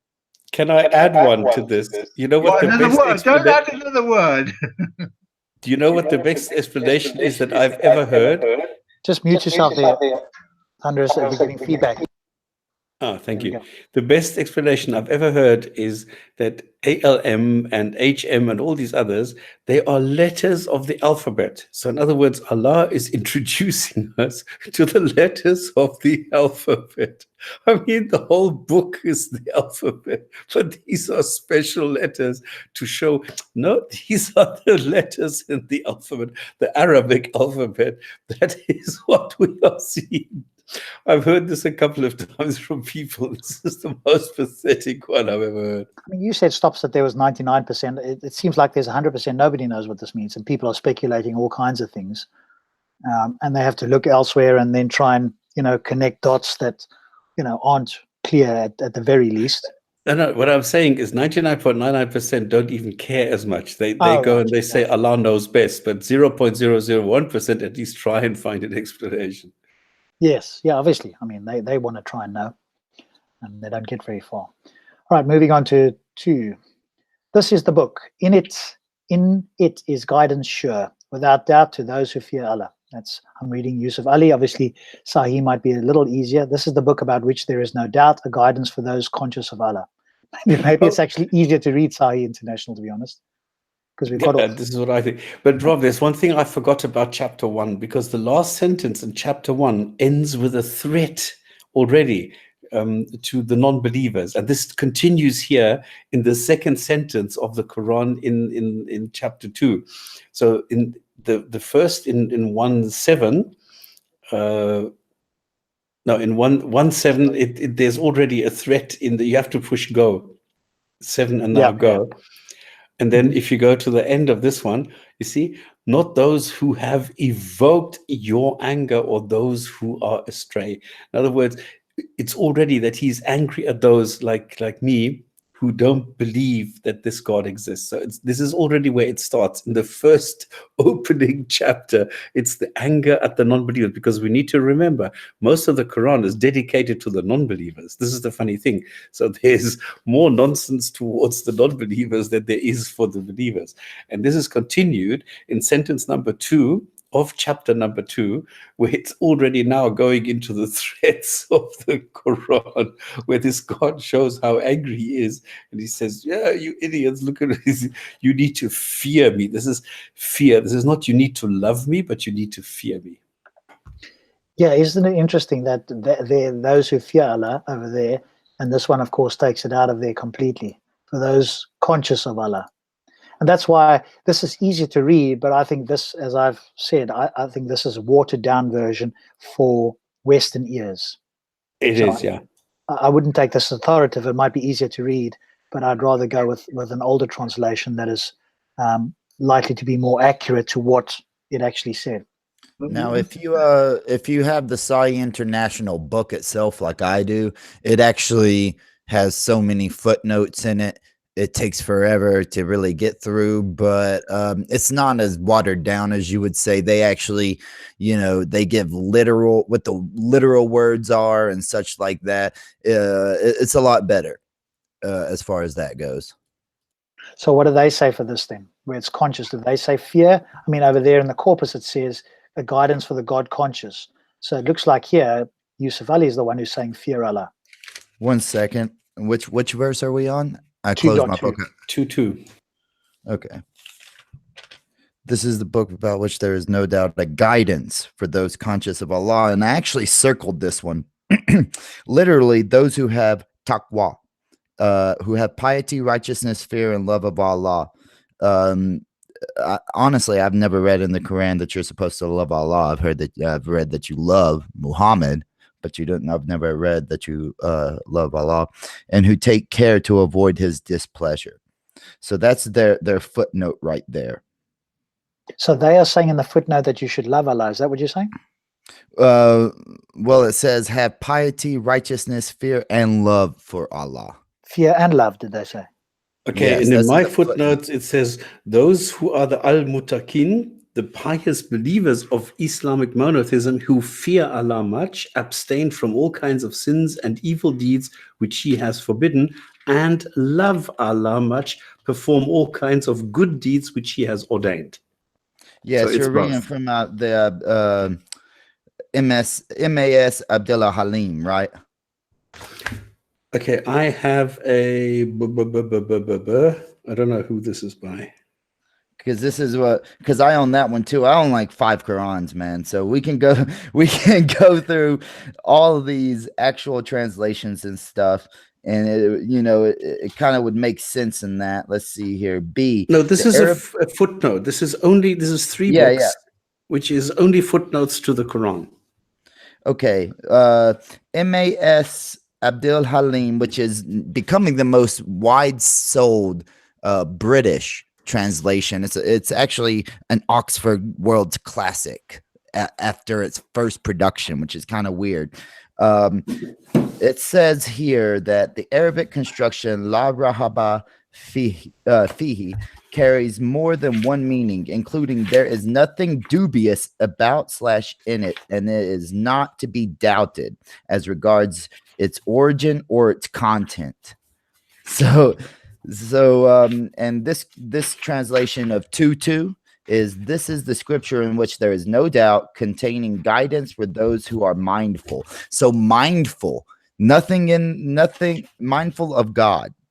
So that's kind of actually, quite a bit different than the ones that we're reading on there. You could say conscious, yes, that's close, but fear. Like if you're setting the stipulation that mindful has to be fearful, then that changes a huge context of the word. I mean, it'll come up a lot more in the Quran anyway. So I think, depending on the translation, that's not unusual. And I think we'll get other translations where they will all agree on the word fear. So, even if we said, okay, it could be conscious of Allah, it could be fearful of Allah, there will be other ones in the future where, that won't be the case. And I think it's very clear. But in your footnotes there, that seems to be, how do you fear and love? To me, it's a contradiction, but I'm just looking at it for the first time in the sense of that footnote that you've spoken about. But I don't see you can fear and love somebody. I guess they love somebody who you fear. I guess they discovered that psychological that took years for a woman to be kidnapped and then fall in love with her captive, right? It took her years, and then she started falling in love and got married with him after she had been kidnapped and abused and such. I guess they figured that out 1400 years ago. Stockholm syndrome. Yeah, Stockholm syndrome. Mecca syndrome. Another miracle of Allah knowing about Stockholm syndrome. Why so religious? Is this the same book that I had in the beginning? The Quran, a new translation by Abdul Halim. Yes, an Oxford World's Classic. Yeah.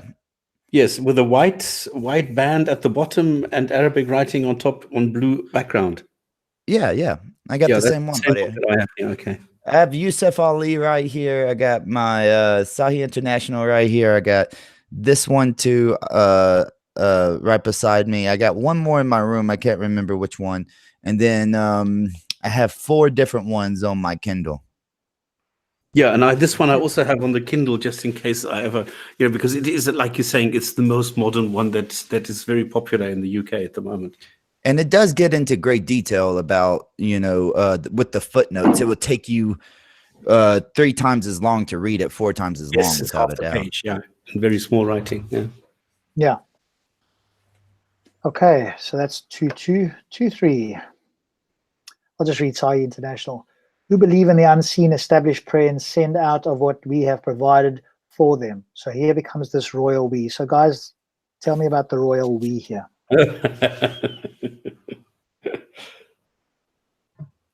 Again, if this is obviously a translation from Arabic, we all accept that. But again, who is the we? And I've heard various responses from Muslims. What have you guys heard? I'm sorry. I just want to. Earlier, before I came on, you were asking which is the best translation. From what I've studied, a lot of scholars say that the most authentic translation is Pickthall. I just wanted to mention that. So, okay, it's actually antiquated.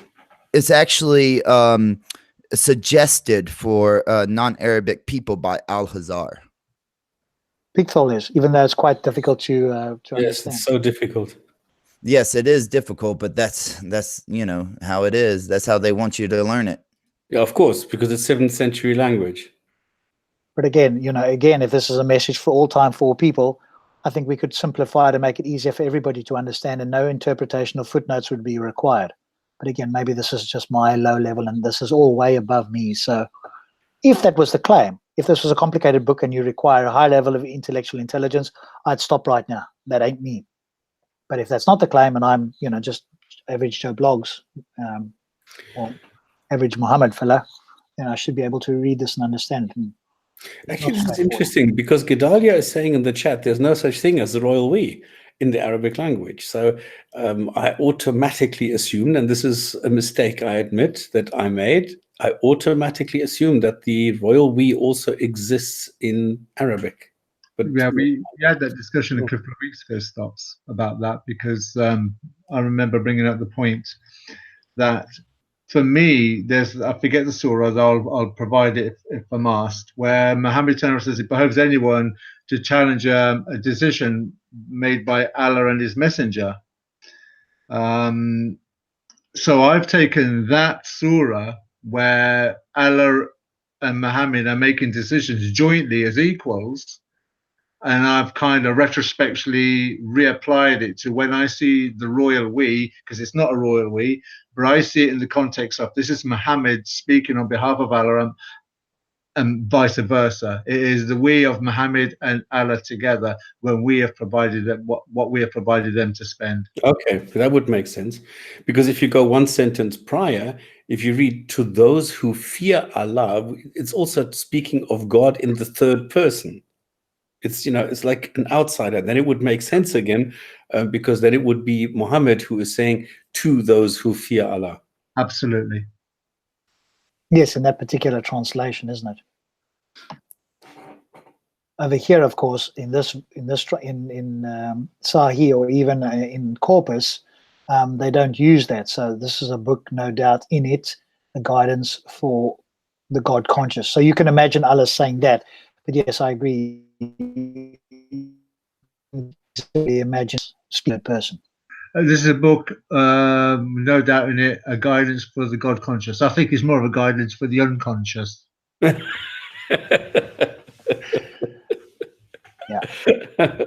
Okay, but then it makes it even more difficult to read the Quran, which is constantly jumping between the I and the we, and the my and the our. that for me depends at the moment in time where what Muhammad's situation was as to Could be, yeah. But he, the shifting of the pronouns is seen as something that is actually a feature of the Quran. So you make the fault into a feature, it seems. Yes, that's one way to do it. So the footnote for this on Sahih International is it is to be noted that the reference of Allah to himself as we in many Quranic verses is necessarily understood in the Arabic language to denote grandeur and power, as opposed to more intimate singular form I used in specific incidences. Yeah, but that's the royal we. Yes, and what they're essentially doing here is just saying that it's been accepted. You know, get over it. Like, it's been accepted. I think it's more a case of it's being exposed, so they've had to try and reapply some kind of logic to the phrase, because without that excuse made by these scholars for dollars, it doesn't make sense, and it exposes the Quran further. So by saying it's the royal we, retrospectively applying it, it's trying to make some sense out of a statement that's actually quite devastating. Right. Okay, and now if you go to the contents, those who believe in the unseen, which is already an appeal to the, well, faith. That's what it is. So you need to have faith and then establish prayer. Well, if this is a book of guidance, the way that it's promised in sentence number 2, then it should tell me what this prayer actually is, but it doesn't. So it automatically is assumed that everybody already knows what prayer is. Everybody already knows how to pray, where to pray, and what to pray. So it doesn't require anything. Like Allah is never explained anywhere in this book. So people assume that everybody knows who this Allah is, what to do. And this is why establish the prayer is just a confirmation. So it is for those who have the faith in this God, who know who this God is, establish the prayer. Sure, we all know what this is and out of what we have provided. So in other words, a God has provided everything. Yeah, but hang on, what has this God provided? Like I say, we know that we need to go and plant the seed. We need to harvest the crop. We need to grind it. We need to mix it with things. We need to bake it. And only then do we have the food. And that's when we then can eat something, and this has not been provided to us. It's not that the loaf of bread, like manna from heaven. No, it doesn't work like that. Or the table that Jesus promised that he would come down with. No, we have to do it. So what exactly has this God provided for us? Nothing. I suppose an answer could be, Stops. One answer could be that it's provided the raw materials and your intellect and rationality, and it's now set you free in this world, so to speak. Because if he gave you everything, there'd be no point, type of thing. So I could see somebody trying to make that response. What would you think of somebody saying that? Okay, so he's provided you with poisonous fish that you eat, you die. Poisonous mushrooms, you eat, you die. Oh, well, obviously not everybody does. So just to tell you, that's all part of the test, right? Sorry, carry on. Just with what Stops was saying a moment ago about not knowing how to pray and stuff, you can look at the MAS Abdel Halim's, and he has a footnote here about prayer. This means regular and proper performance of the formal prayer, salah, as taught by Prophet Muhammad. So this is what I think is so funny here, and I get into this with Muslims all the time that tell me that I have to know hadiths because how would you know when to pray? How would you know how to pray? What makes you think that it's important to Allah? Exactly. If the whole point that Allah wants you to be fearful, he wants you to pray, he wants you to give charity, he wants all these things. What makes you think that it's important to him that you do it a certain way? And if you think that just because Muhammad said it, then you are attributing Allah's wants with Muhammad's wants and deeds, because Allah tells you the deed to do. He just doesn't care how you do it. But it's Muhammad who cares how you do it and will punish you, and has gone around Arabia punishing people for not doing stuff the way that he deemed it, even though according to Allah's words, it's not really that important to him.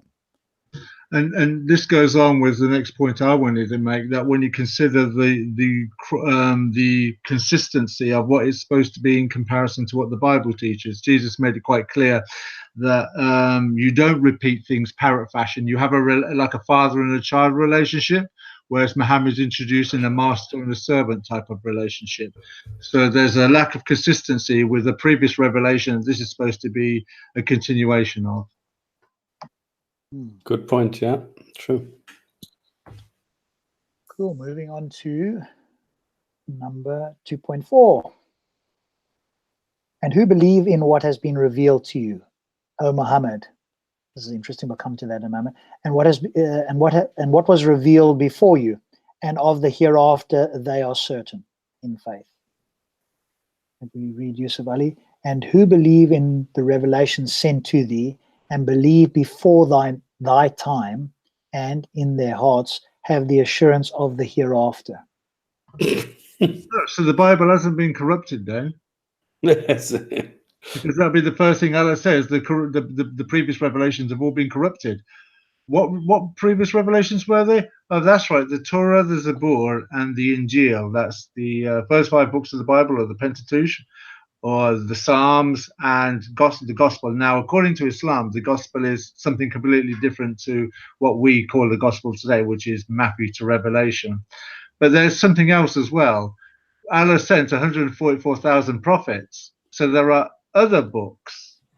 What are these books? Where are they? What do they contain? So what revelations is this verse talking about? And where are those revelations? I actually have to go to work, but I just want to say in closing right here, it's strange to me that if it's so easy, like Allah says, for people to understand throughout history, why all the parentheses? Why all the, oh, you got to know he's talking to Muhammad right here. Don't confuse it with you. The rest of the book is about you, the believer, but this certain part that's dedicated to Muhammad for all of time. And we need the scholars, the future people, to clarify that instead of Allah deciding to clarify that. It's not like Allah didn't use Muhammad's name 4 times inside of the Quran. He could have used it a 5th time right here, right? He could have said exactly that, but instead, what does he do? He leaves it up to people to later come up with parentheses and brackets, which isn't in the real Arabic. And I don't even, I've never seen in actual Arabic parentheses and brackets, right? When I'm comparing the transliteral translations, I never see that. But for some reason, Allah needed to guide these scholars later to put in brackets into his own words that are eternal. Allah never had brackets. He never had parentheses. It took man creating language and evolving language to finally come up with that. All right. Yeah. I appreciate y'all having me on. Thanks, Thank you for coming on. Take care. We'll be carrying on next week. So can I just add on to this verse? Go ahead. Right, the thing is as well, it says there, and who believe in what has been revealed to you. Well, how could Muhammad have believed it if it was the period of ignorance? There was no belief, there was no revelation for him to believe. That's why it's called the period of ignorance. Yeah, so but he was the turning point. He was the king. He was the kingpin. But it says that you believed. What did Muhammad believe? It certainly wasn't any truth, because that was a period of ignorance. So what he believed is completely irrelevant. No, but it is saying now, this is the revelation. This is the new covenant. Yeah, but it says in Science International, and who believe in what has been revealed to you, and it says that was revealed before you. So, so he's saying Muhammad believed in something before this new revelation, but there was nothing to believe. What Muhammad believed is irrelevant, because if Muhammad believed in the previous revelation, then he would know, using the biblical chronology, that he's being fooled by a Satan or a demon. He wouldn't. Your point now. No, but this is still talking to the credulous. Remember, the context is still he is talking to the credulous, saying, "Listen, I'm giving you the guidance that you need, because you believe anything that if I tell you, and you believe the unseen, you take the prayer and you believe everything, and you also believe what we send down to you before you, but now I'm updating this. Yeah, but the thing is if he was looking from Muhammad's point of view, if Muhammad had an understanding of what the Torah means, of what the Gospel means, of what the Psalms means, he would instantly recognize that whatever experience he's having now, he's supposed to be rejecting it. He's not supposed to believe it. That's the point. If he understands what has been revealed previously, because he'll know that what's being revealed to him now is false, not truth. Okay, I see this is talking to people, not only to Muhammad, who already believe all this nonsense and who now need to believe the new version. So I think what this is doing is preparing people for the new version. But but this is the period of ignorance, so they couldn't have had any old version. You can't have you can't have both of them. It couldn't have been a period of ignorance if people had truth. The ignorance is because the Quran was not there yet. Yeah, but it says that what was revealed to you before. So what was it that was revealed to them before Muhammad came along, and Allah and his revelation? This is the point. Torah and Injil. Yeah, but if they believed in the Torah and Injil, then they should have rejected Muhammad, not accepted him. But this is the whole point. You had the Torah through Moses, and they believe that the Injil came through Jesus, which is nonsense, but this is what they say. Okay, but if you follow that narrative through, you can't. The Torah. I understand. Yeah, but the Torah follows along from the. The Injil follows along from the Torah, and Psalms fits quite nicely, if you like, as a bridge in the middle. But Muhammad comes totally different. He's coming with Star Trek Next Generation. Yes. He's not coming. So if you've got the Torah, the Psalms, and the Gospel, you would instantly recognize Muhammad as a false prophet. You wouldn't accept him. But then, how does that sit if you've got the scriptures there that is telling you, that is supposed to be telling you that Muhammad is a prophet and we've revealed this before you? If it's the period of ignorance, they wouldn't know what scriptures and what to believe in those scriptures, because it's a period of ignorance. Well, obviously, what I've heard, obviously, is that some of the scriptures is being corrupted, but not all of it. That's the typical Muslim response. So basically, we're going to go to the ones that suit the narrative, and the ones that contradict the narrative, the one that expose the narrative, the one that really shows the narrative for what it is. We'll throw those out the window. Those we ignore. Yeah. Yes, that's post hoc reasoning. Yeah. So, but that's the response, obviously, that I've heard in Speaker's Corner and elsewhere, is that there's corruption, but not corruption totally, and they know what is corrupt and what isn't. Okay, so this book is clarifying the corruption and the non-corruption. Yeah, we're going back to turd polishing then. Yeah, sorry.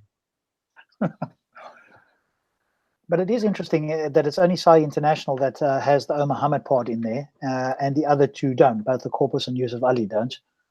So again, how do we know? Which is why it's the religious point. How do we know that this is being, or this is specifically for Muhammad as opposed to other people? Because it's a book made clear. It's a book made easy to understand.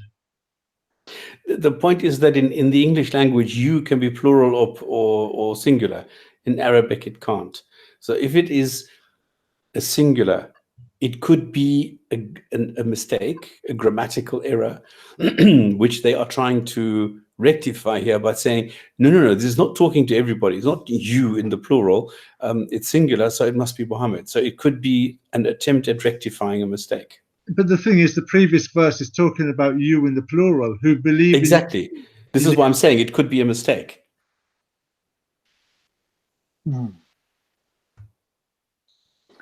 Interesting. And this is just so, obviously only reading it for the second time, and sitting and listening to it with you guys as well. It's not easy to pick this up even on a second reading. You read through it, and presumably, like you guys have said, most Muslims don't do this. So the odd scholars that would do this will somehow come up with some reason around this. Probably they could talk about just this one verse all day and go, okay, how do we rectify And they this? do, yeah. Yeah. Interesting. Good, where are we? Okay, so that's 2.4 was revealed before. Okay, cool. All right, 2.5. Start aside national guidance. I'm going to leave out the square bracket part. I mean, or should it be there, because it's not direct, isn't it? So what this is people's interpretation of what this, that this word should come in there, right?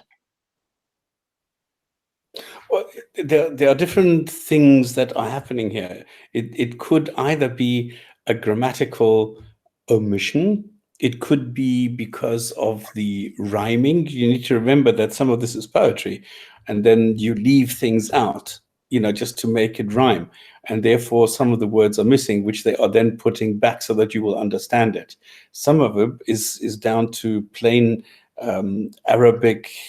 Well, what you want to call this? It's the way that these people are talking. Like we don't always say we are, but we're. And if you say we're very quickly, then nobody really understands, who doesn't speak English, what it is that we're talking about. So then you would have to put that we are in brackets, because it's not really in the text, but it's an explanation which sort of clarifies what it is that you're talking about. So there's different things that are happening here. Yes, and again, it sounds so boringly repetitious for us to keep saying that this is not what we would expect from the words of an almighty God.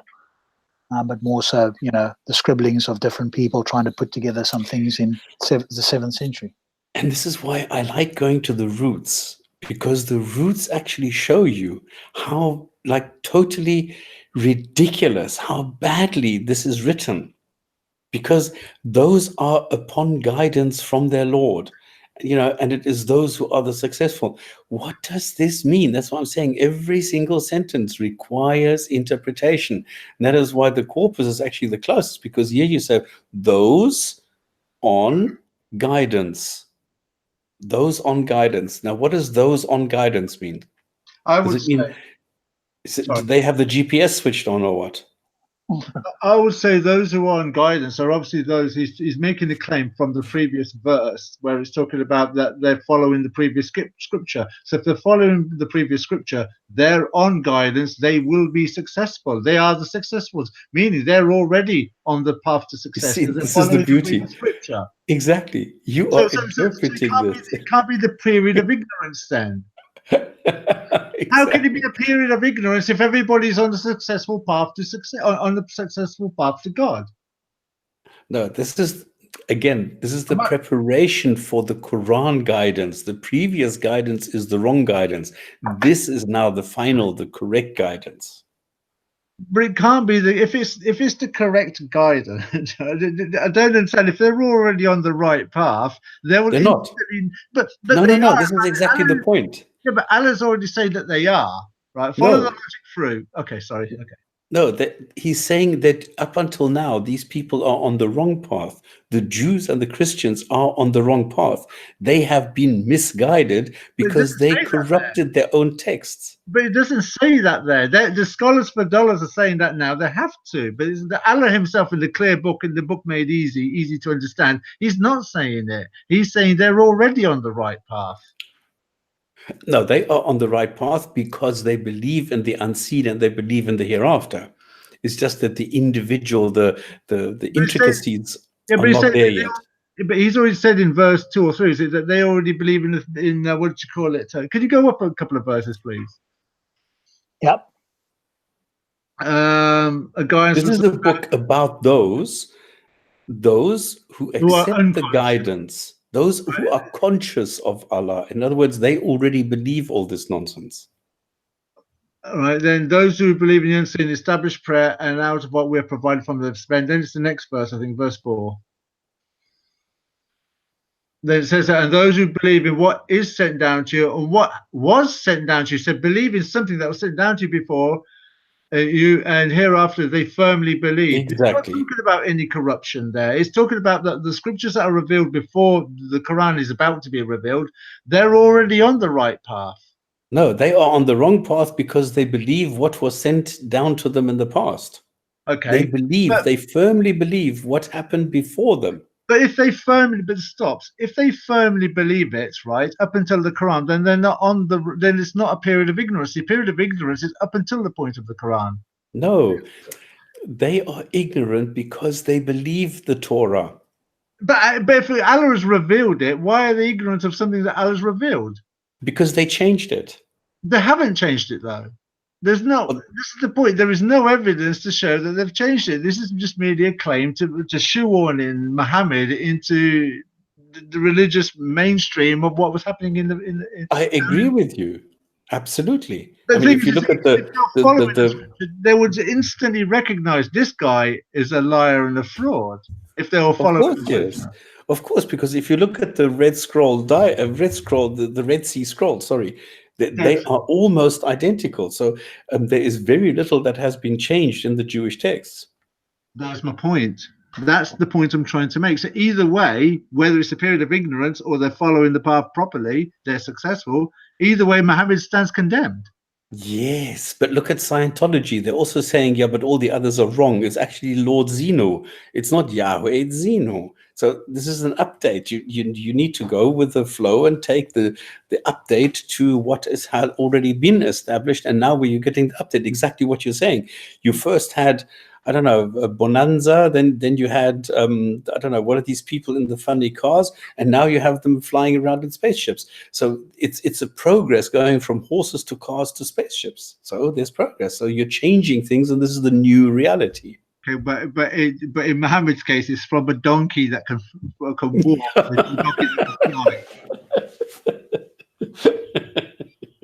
That went into a spaceship. So his donkey did all three things.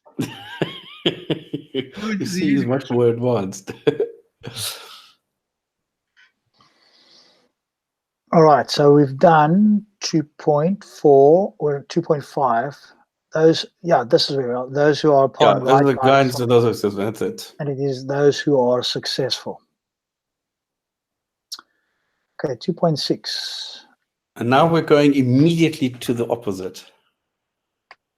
Indeed, those who disbelieve, it is all the same for them, whether you warn them or do not warn them, they will not believe. Or Yusuf Ali, as to those who reject faith, it is the same to them whether you warn them or do not warn them, they will disbelieve.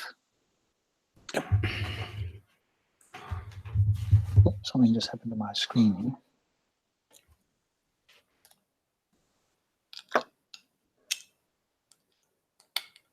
You guys still there? Yeah. Okay, sorry, something just happened to my screen. Yeah, so, hey, mate, I'm just going to nip off for 1 minute. Excuse me. Okay, yeah, no worries. So it's the exact opposite you're talking about now, Stops. Yeah. Because before, the book was for those who believed, who had the faith, who believe in the unseen, who believe in the hereafter, who believe all this other nonsense. And now it's talking about who don't. Because remember, I said in the beginning that a large portion of this book is dedicated to those who don't believe. And this is exactly this. It takes you the sixth sentence of the Quran already, and it's turning to those. You warn them, and it's already a threat. You warn those people who don't believe, but they don't care. They will not believe. Yeah, so that's where the warning starts already so early on. Yeah. And this is a reoccurring theme, throughout. And again, what's faith? You know, those who, like I said, it's different again, different interpretations. There's the word faith. Indeed, those who disbelieve, it is the same for them. And again, for me anyway, and you may have a similar or a different version, faith is the word that we insert when we believe something without good reasons and evidence. And otherwise, we just say, I believe this. But as soon as the word faith comes in, and obviously to certain people, it's held, and there it is with a capital F, obviously as well. That is, is something to be. It's praiseworthy to have faith. And I often speak to people, and they go, "Yeah, you've got faith in, the love of your wife." No, I have demonstrable evidence of that, i.e., the actions, the words, etc. So very different. So, well, for me, it's very easy. For me, faith is what you cannot verify or falsify, and then it's faith. Anything else you could turn from belief into either knowledge or rejected or whatever. Yes, but faith is what you can't. That's it. Yes, you have to believe in it without evidence or reasons. Yeah, and then you can go one or two steps further, because what Bogosian says, it's in my eyes is a little bit too radical. So if some people say faith is Where you don't have evidence, some people say, is where you have evidence to the contrary. And then you have, and now I forgot Bogossian's definition. I think Faith it's is what you, pretending to know things you couldn't know, or worse. there than you that. go, something like that. Yeah, Yeah. I forgot the real wording. Yeah, I've read the book a little while back. So that there's different levels of definitions of faith. Yes, yeah. Different people will use it in different ways. And let's do finally 2.7 here for this evening. I think that's enough for one evening. Oh, shit. Look, time flies when you're having fun. Yes, I guess so. Sai International, Surah 2, verse 7. Allah set a seal upon their hearts and upon their hearing, and over their vision is a veil, and for them is a great punishment. Or Yusuf Ali, Allah hath set a seal on their hearts and on their hearing, and on their eyes is a veil. Great is the penalty they incur.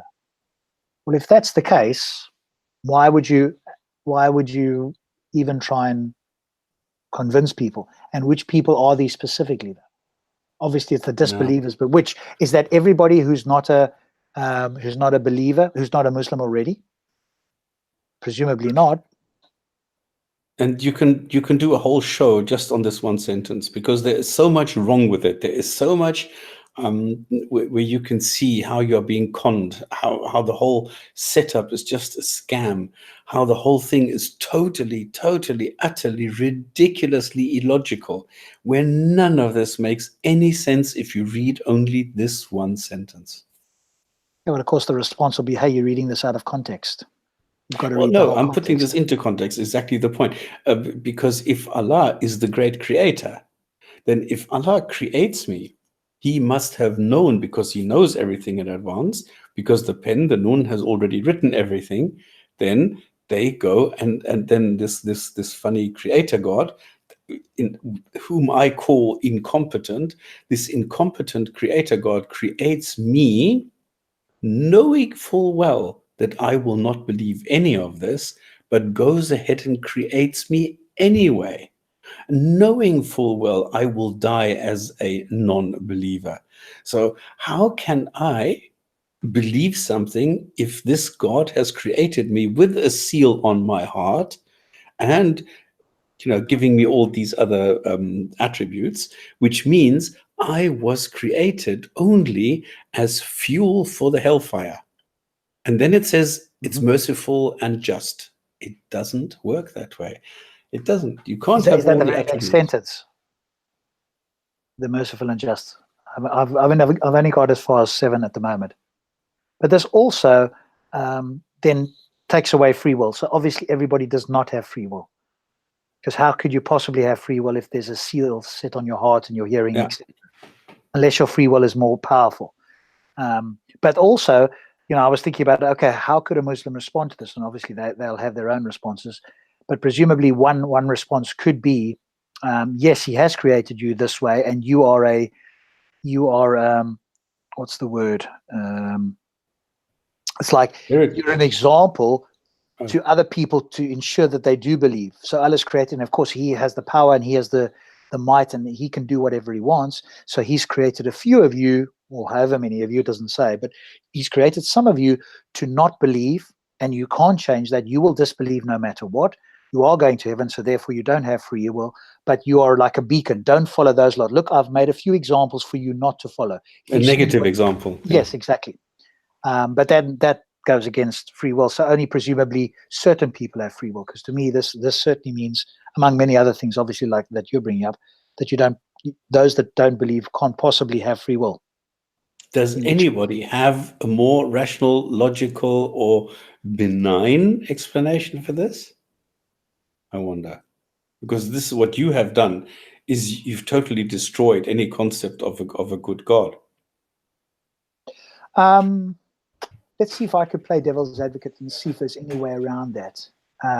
If the God was supposed to be an all-good God in the sense that it was an all-good God for the believers, not for all humans, then they could get away with it. But if it's an all-good God for all humans that were ever created, then they couldn't. So if they can somehow try and manufacture or apologize or come up with a reason why this is an all-good God for anybody that believes, then they might possibly, I mean, you can throw a spanner in the works. I'm just thinking on the fly here, they might be able to get away with that. He's an all-good God for the believers, would set examples. Of course, he's creating, it's his creation. He can do whatever he wants. But he's good for the believers because he's creating some disbelievers who can't possibly believe as an example to those who may supposedly have free will, not to go along those paths. So he's giving a clear beacon of what you shouldn't do. And those people are just going to be sacrificed, because he can do what he wants. Cannon fodder. Thunderous. Do you have an explanation? Well, I've got no explanation for this. The only contribution I can make to this is going back to what I try to do with Islam, and that's go back to the biblical narrative, of which this is supposed to be a continuation on, and it totally contradicts the Bible. You go to the book of, say, the first chapter of Joshua, where the God of Joshua turns around and says, I put before you the blessing and the malediction, and you must choose. You must choose life. So he's giving you a choice. It's about free will. Adam in the Garden of Eden had free will. He had a choice. Jesus talks about in the Gospel on the Mount about seek out those deserving and stay there till you leave. So he's talking. Pharaoh didn't. No, Pharaoh. No, Pharaoh did have a choice, right? Excuse me, but it says the same thing. Yeah, because it says that God allowed his heart to become obstinate. Is that the point? Exactly. Okay, but no, that was Pharaoh had a choice. No matter what that God did, Pharaoh's heart became more and more emboldened against him rather than for him. It was like, and the 10 gods that were humiliated were the 10 main chieftain gods of the Egyptians at that particular time. So that's a separate subject in itself. Yeah. Okay, let's not go there because you can also argue this. Yeah. Right. But to go along with the biblical narrative of free will, Jesus makes it clear as well in the book of Matthew and the Sermon on the Mount. Seek out those deserving. Matthew 28:19-20. Go therefore, make disciples. Romans 10:13, 14, 15. The Bible is quite clear on the point of free will, and this book isn't. So the narrative stops at Revelation, and we're dealing with a totally different personality and manifesto. It certainly seems to be the case. Is there anything else you want to add on this, Stops? Because I think free will is the big thing. I mean, you said you could do an entire show on it, but if you just sort of covered it. But certainly for me, the whole thing about the free will and that it couldn't be an all-good God for all humans. So presumably then the only way out of this that they could possibly argue is that he's a good God for believers only. But those who disbelieved and then believed... No, but he can't be a good God for those who believe. Look at every Muslim country in the world. Look how impoverished these people are. Look how uneducated these people are. Look how poor these people are. Look how much the Muslim countries contribute to the world in sciences or politics or education. The Islamic world contributes nothing but terrorism, rape gangs, drug culture, pornography. What contribution does Islam make? How has Allah benefited? How are Muslims benefited from Allah's grace? Well, again, I could play devil's advocate and just say, well, obviously those, this is what people say to me, so I'm just repeating them anyway. But those people who do some of the things you've mentioned are obviously not true Muslims. They've strayed from the path, number one. But number two, there's always a test. For Muslims, it's a test. At one point, they were, in their view anyway, at the height of civilization with a quote-unquote golden age. And now they're going through a period of decline. But this is all just a test for the Ummah, who will eventually rise again and become, great. So it's still an all-good God. He's just testing people in different ways. And it's, God knows best is obviously the response. But that in itself, yet again, the book of James in the Bible says that God does not test people. There is no test. Yet again, it's an inconsistent. Yeah, but that's corrupted, that Thunderous, according to them, right? No, of course, it's just stupid me. It's corrupted when it challenges. I'm not used to this. Yeah, sorry, you'll have to give up with my amateur antics. And great is the penalty. In other words, here we go. The penalty is what? Eternal punishment, right?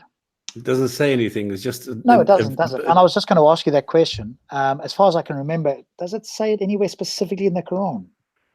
No, this is well, yes, it does. No, it doesn't. Yes, it does. There are some vague references which are being interpreted as meaning that, but then if you go and you analyze this a little bit more deeply, then you will see, well, no, it doesn't. Because there's also this thing that some Muslims will apparently go to hell for a certain amount of time, as a like the slap on the wrist, and then they can go crazy in heaven. But there's no real thing where it says if you do such and such, then your punishment will be eternal hellfire. You will not have a chance. There are some indications in that direction, but I'm not aware of any straight and direct thing like if you don't pray, you will go to hell. I have not seen that. Anything in the hadiths that you're aware of? Oh yeah, no. Yeah. Then we're going all out. Then it's eternal punishment. Then it's the full torture plan. And I mean, you can get this. You see this in the Quran. You see this that your skin will be peeled off, and then when the pain is gone, because the skin is gone, then the skin will be renewed so that you can feel the pain again. So this is there. And the same thing with the water. You will feel thirsty because you will have, you want to have some cooling water. You will not get it. You will get boiling water. You will get the fruit of the yakum. You will get different things. The description of hell is actually quite intricate, but it doesn't say, as far as I'm concerned, this is the punishment if you do X. Yeah, I mean, it'd be fascinating to have a look again at Bill Warner's book on when it's been put in order. And when he was on the show, I asked him, did he do it? And he said, no, he sort of took it further from a guy that did it in Belgium, I think it was, in the early 1900s, who put it in chronological order.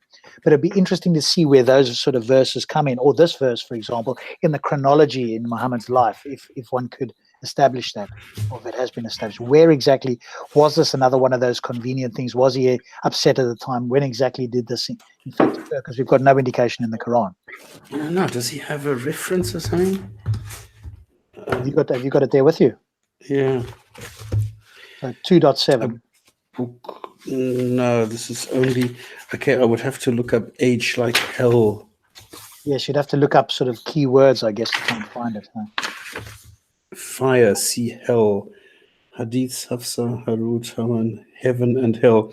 Description of drink for sinners, food for sinners, hypocrites, Quran on hell, lack of mercy for people destined for hell.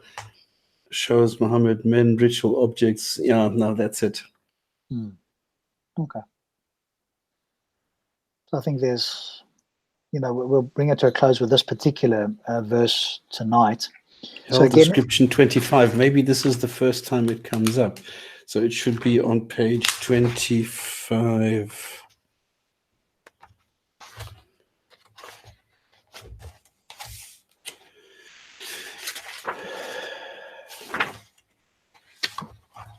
So just while we're waiting for stops, we'll continue next week with verse 8.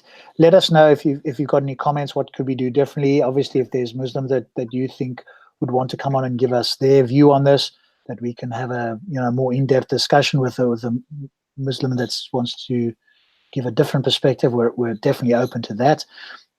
Again, if there's anything else that you would like to see on the show in 2019 to make it a better show, we're all for it. But one of the reasons to go into it like this and to go with this, and it may seem, may not be for everybody, and that's entirely fine, then voice your view, is to go through this so that we can have a record of having gone through this in the Gin and Tonic show at a sentence by sentence view and having a discussion on this, because obviously this is a book that 1.67 billion people presumably think they believe in, or some presume they have read to whatever degree.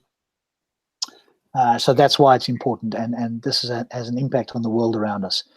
And a shout out there to Bashir Ahmed from watching from Joburg in South Africa. Welcome, brother. But we have a fellow South African there, stops all the way from Joburg. Oh, really? Yes. How's that? Really, he told Muhammad continued to preach the glory of Allah and condemn the Quraysh religion. He told them their way of life was wrong. Their ancestors would burn in hell. He cursed their gods. He despised their religion and divided the community, setting one tribesman against the others. That's the beginning of hell. And is that the sort of matches this verse, or more or less when this verse would have come about? Yeah. Okay. So again, it seems quite convenient. Again, you wouldn't know this if you were reading this, and I wonder how many Muslims would actually know this. If you had to say to them, when in Muhammad's life did this verse, when did this come about? When did he supposedly have this verse revealed to him? I wonder how many Muslims would actually know this. That would be interesting to know. But on that note, I think we'll bring in-depth 7 verses is a lot. We're over 2 hours already, although we only started about 8:30. But it's fascinating to chat. It's fascinating to have it on. And as I say, if there's anybody else that wants to join us, or that there are other Muslims who want to give us a different perspective, we welcome you to come on here, because we'll go through this over a period of time. Stops at this point. Have you got any news that you want to add in? No. Because we did say, as in news articles, apart from the one thing that I sent you. I wasn't looking, actually, to be on. Okay, honest. no worries. I was so fascinated by by this Armin video, and it's a lot of material to go through, and this is so brilliant. This is so wonderful. It's amazing to have 2 imams of both Muslims and so opposite at the same time. It's so fascinating. Okay, that could be a show in and of itself. Sort of. How long is it? Do you remember? It's like 4 hours, I think. Oh, goodness gracious! No, maybe we could pick out some highlights or something like that. We could have a discussion on that. Sorry, Force Majeure, we're closing down. I'm just going to do Hadith of the Week, and that's it. Just a quick thing here before we go. I just want to bring this up very quickly here, okay. Which is this one news article that I sent you. And here it is. A British Muslim YouTube star reads out the abuse she has received since she stopped wearing the hijab. Go away, adverts. And it takes 47 minutes to get through just some of them. So this fashion blogger, etc., has revealed the outpouring of vile abuse she received after she stopped wearing her hijab full-time. She's more than 1 million followers on Instagram, and she'd made a personal decision to wear it when I want to. In the video called The Bad, the Worst, and the Ugly, she reads out the torrent of abuse she received from strangers on Facebook. So this is presumably her. I hope you and your family all die painfully and slowly. Absolute disgrace. Slowly you will be a porn star. You are a sick person mentally. Fascinating, isn't it? And people definitely is. And there is no limit. Why do we talk about this? Why do we read the Quran, etc.? Because these people have got this idea from this book in some way, or an extension of, or an interpretation of this book. And all she did was decide not to wear the head covering all the time. And this is the sort of response. And in 47 minutes, I mean, it's not the odd person sitting here and there. That wouldn't take 47 minutes. And there is the video there. I'll post this link for anybody who's interested. And you can view it yourself. But this isn't something new. She's just highlighted something and made it more pronounced. But this is nothing new in the Muslim community. I've seen this before. Yes, exactly. This is just a highlighted version of what happens with many, many others. Exactly. But she happens to be quite pretty at the same time. I mean, if the Muslim girl who decided not to wear hijab anymore was a bit of a munter, she wouldn't get any tabloid press release. But this one, she's quite a looker, hence why she's got some tabloid presence. Yeah, she's obviously quite well known on Instagram or whatever the case is here. So, all right. So on that note, stops on that unfortunate note, as always. Let me just stop sharing that. Go ahead, sir. Okay, this is narrated by Ibn Umar. Allah's apostle said, keys of the unseen. Now, this is a test, okay? Just to give you a little bit of context, because I happen to know this. He's been asked, how do you know that he's a prophet? And how do you know that there is something special? So Muhammad says, keys of the unseen knowledge are 5, which nobody knows but Allah. Nobody knows what will happen tomorrow. Nobody knows what is in the womb. Nobody knows what he will gain tomorrow. Nobody knows at what place he will die, and nobody knows when it will rain. Sahih Bukhari 217, 149. Totally wrong, totally ridiculous, but this is what they believed in those days. Those are the things you cannot know, which today we definitely do know. Yes. And what about the Alif Lam Mim? Does he know what those mean? No. Okay, so there's something else to add to that list that he doesn't know.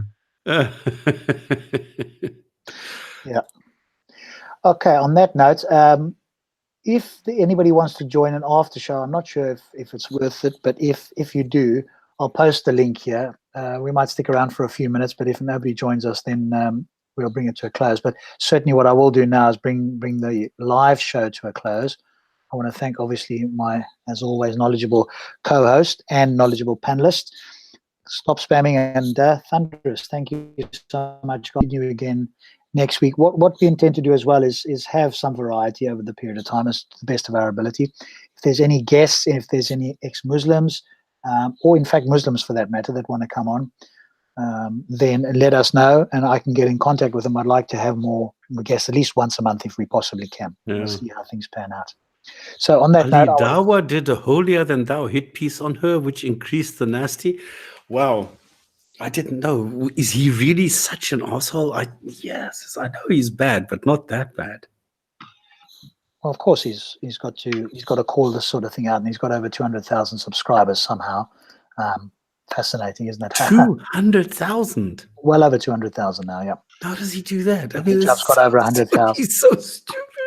I know, but he's simply stupid, and that seems to appeal to hundreds of thousands, presumably. So it makes them feel smarter. Possibly, or it's simple to understand. Don't go into any nuance or look at anything in depth, because that might require some. Okay. So on that note, I want to thank All right, you guys. so much. See you next week on Friday. And yeah, we will see you next week. And good night. I'll post the link now if anybody wants to join an after show. Thank you and good night.